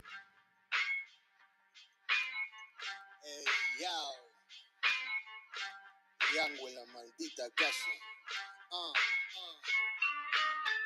Me llaman para que les dé al menos una vez al mes. Se metieron al lago y olvidaron que era el mes. For everybody bless. La fama es una puta, me está llamando a las 3. Dile que llame después de las 16 y 25. Volví de la infancia de Abraham Lincoln. Con fuerza ya inco, luchando para salir del rincón. Letra callejera en CD brinco. Under del under, puede que tu viejo te lo mande. Sale de vez en cuando como el cóndor por los Andes. Mi cuerpo no es de madera como Dandy. Antes que me branden, yo seré el ola que los expande. Aunque esto me pique en la madera, no sirve ni para romper el ticket de un evento afuera. Loco por la carrera, desafían la gravedad. Te espero tras la barrera y llego con la novedad. Niña, tú solo espera que ya encontré la manera. He visto bastante porque he logrado saltando escalones dentro de la escalera. La vida me puso al depósito, yo soy de púlpito para que el mundo conociéramos de esta parte mejor interprete que ha parido esta cordillera sin luz afuera. Que el espectáculo es dentro, la calle es mi templo, tiembla el pavimento, cuando yo me concentro, mis disparos son temas, la calle un poema, se siente desde cuando entro, que a toditos estos drogaditos que creen que rapean, los regreso al centro de mi balcón. Yo he visto el clown de clown en la misma gestión, pero a la marca no tiene balón, y para esta pantalla no existe patrón, yo ya me sé la cuestión, y doy fue por cada renglón, consciente de la operación del final de Mbappé con la edad de bufón. Brillando en la maldita casa, plaza de rey y papá, el Little Luigi Black Cimental, hip hop peruano. Trago en la maldita base. Ya.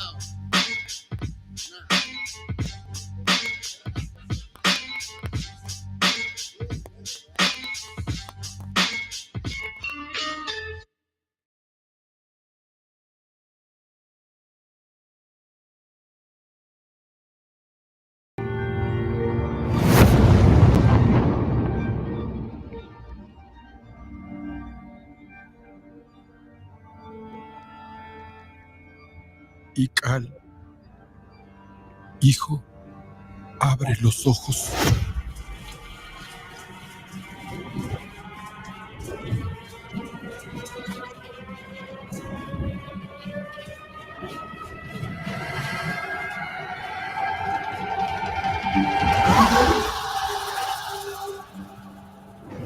Tu cuerpo se queda con nosotros, pero tu espíritu debe seguir.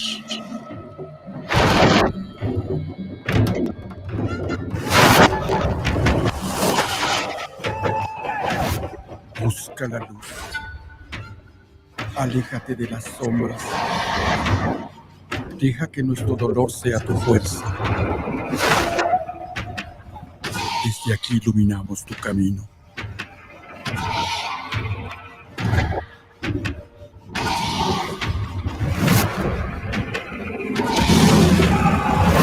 Lucha como nosotros ante esta pena tan grande.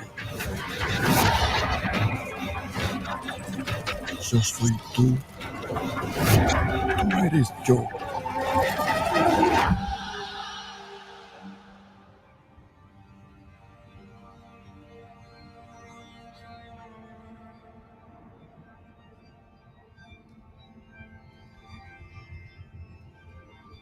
La muerte que hoy nos separa, mañana volverá a unirnos. Eres libre, hijo.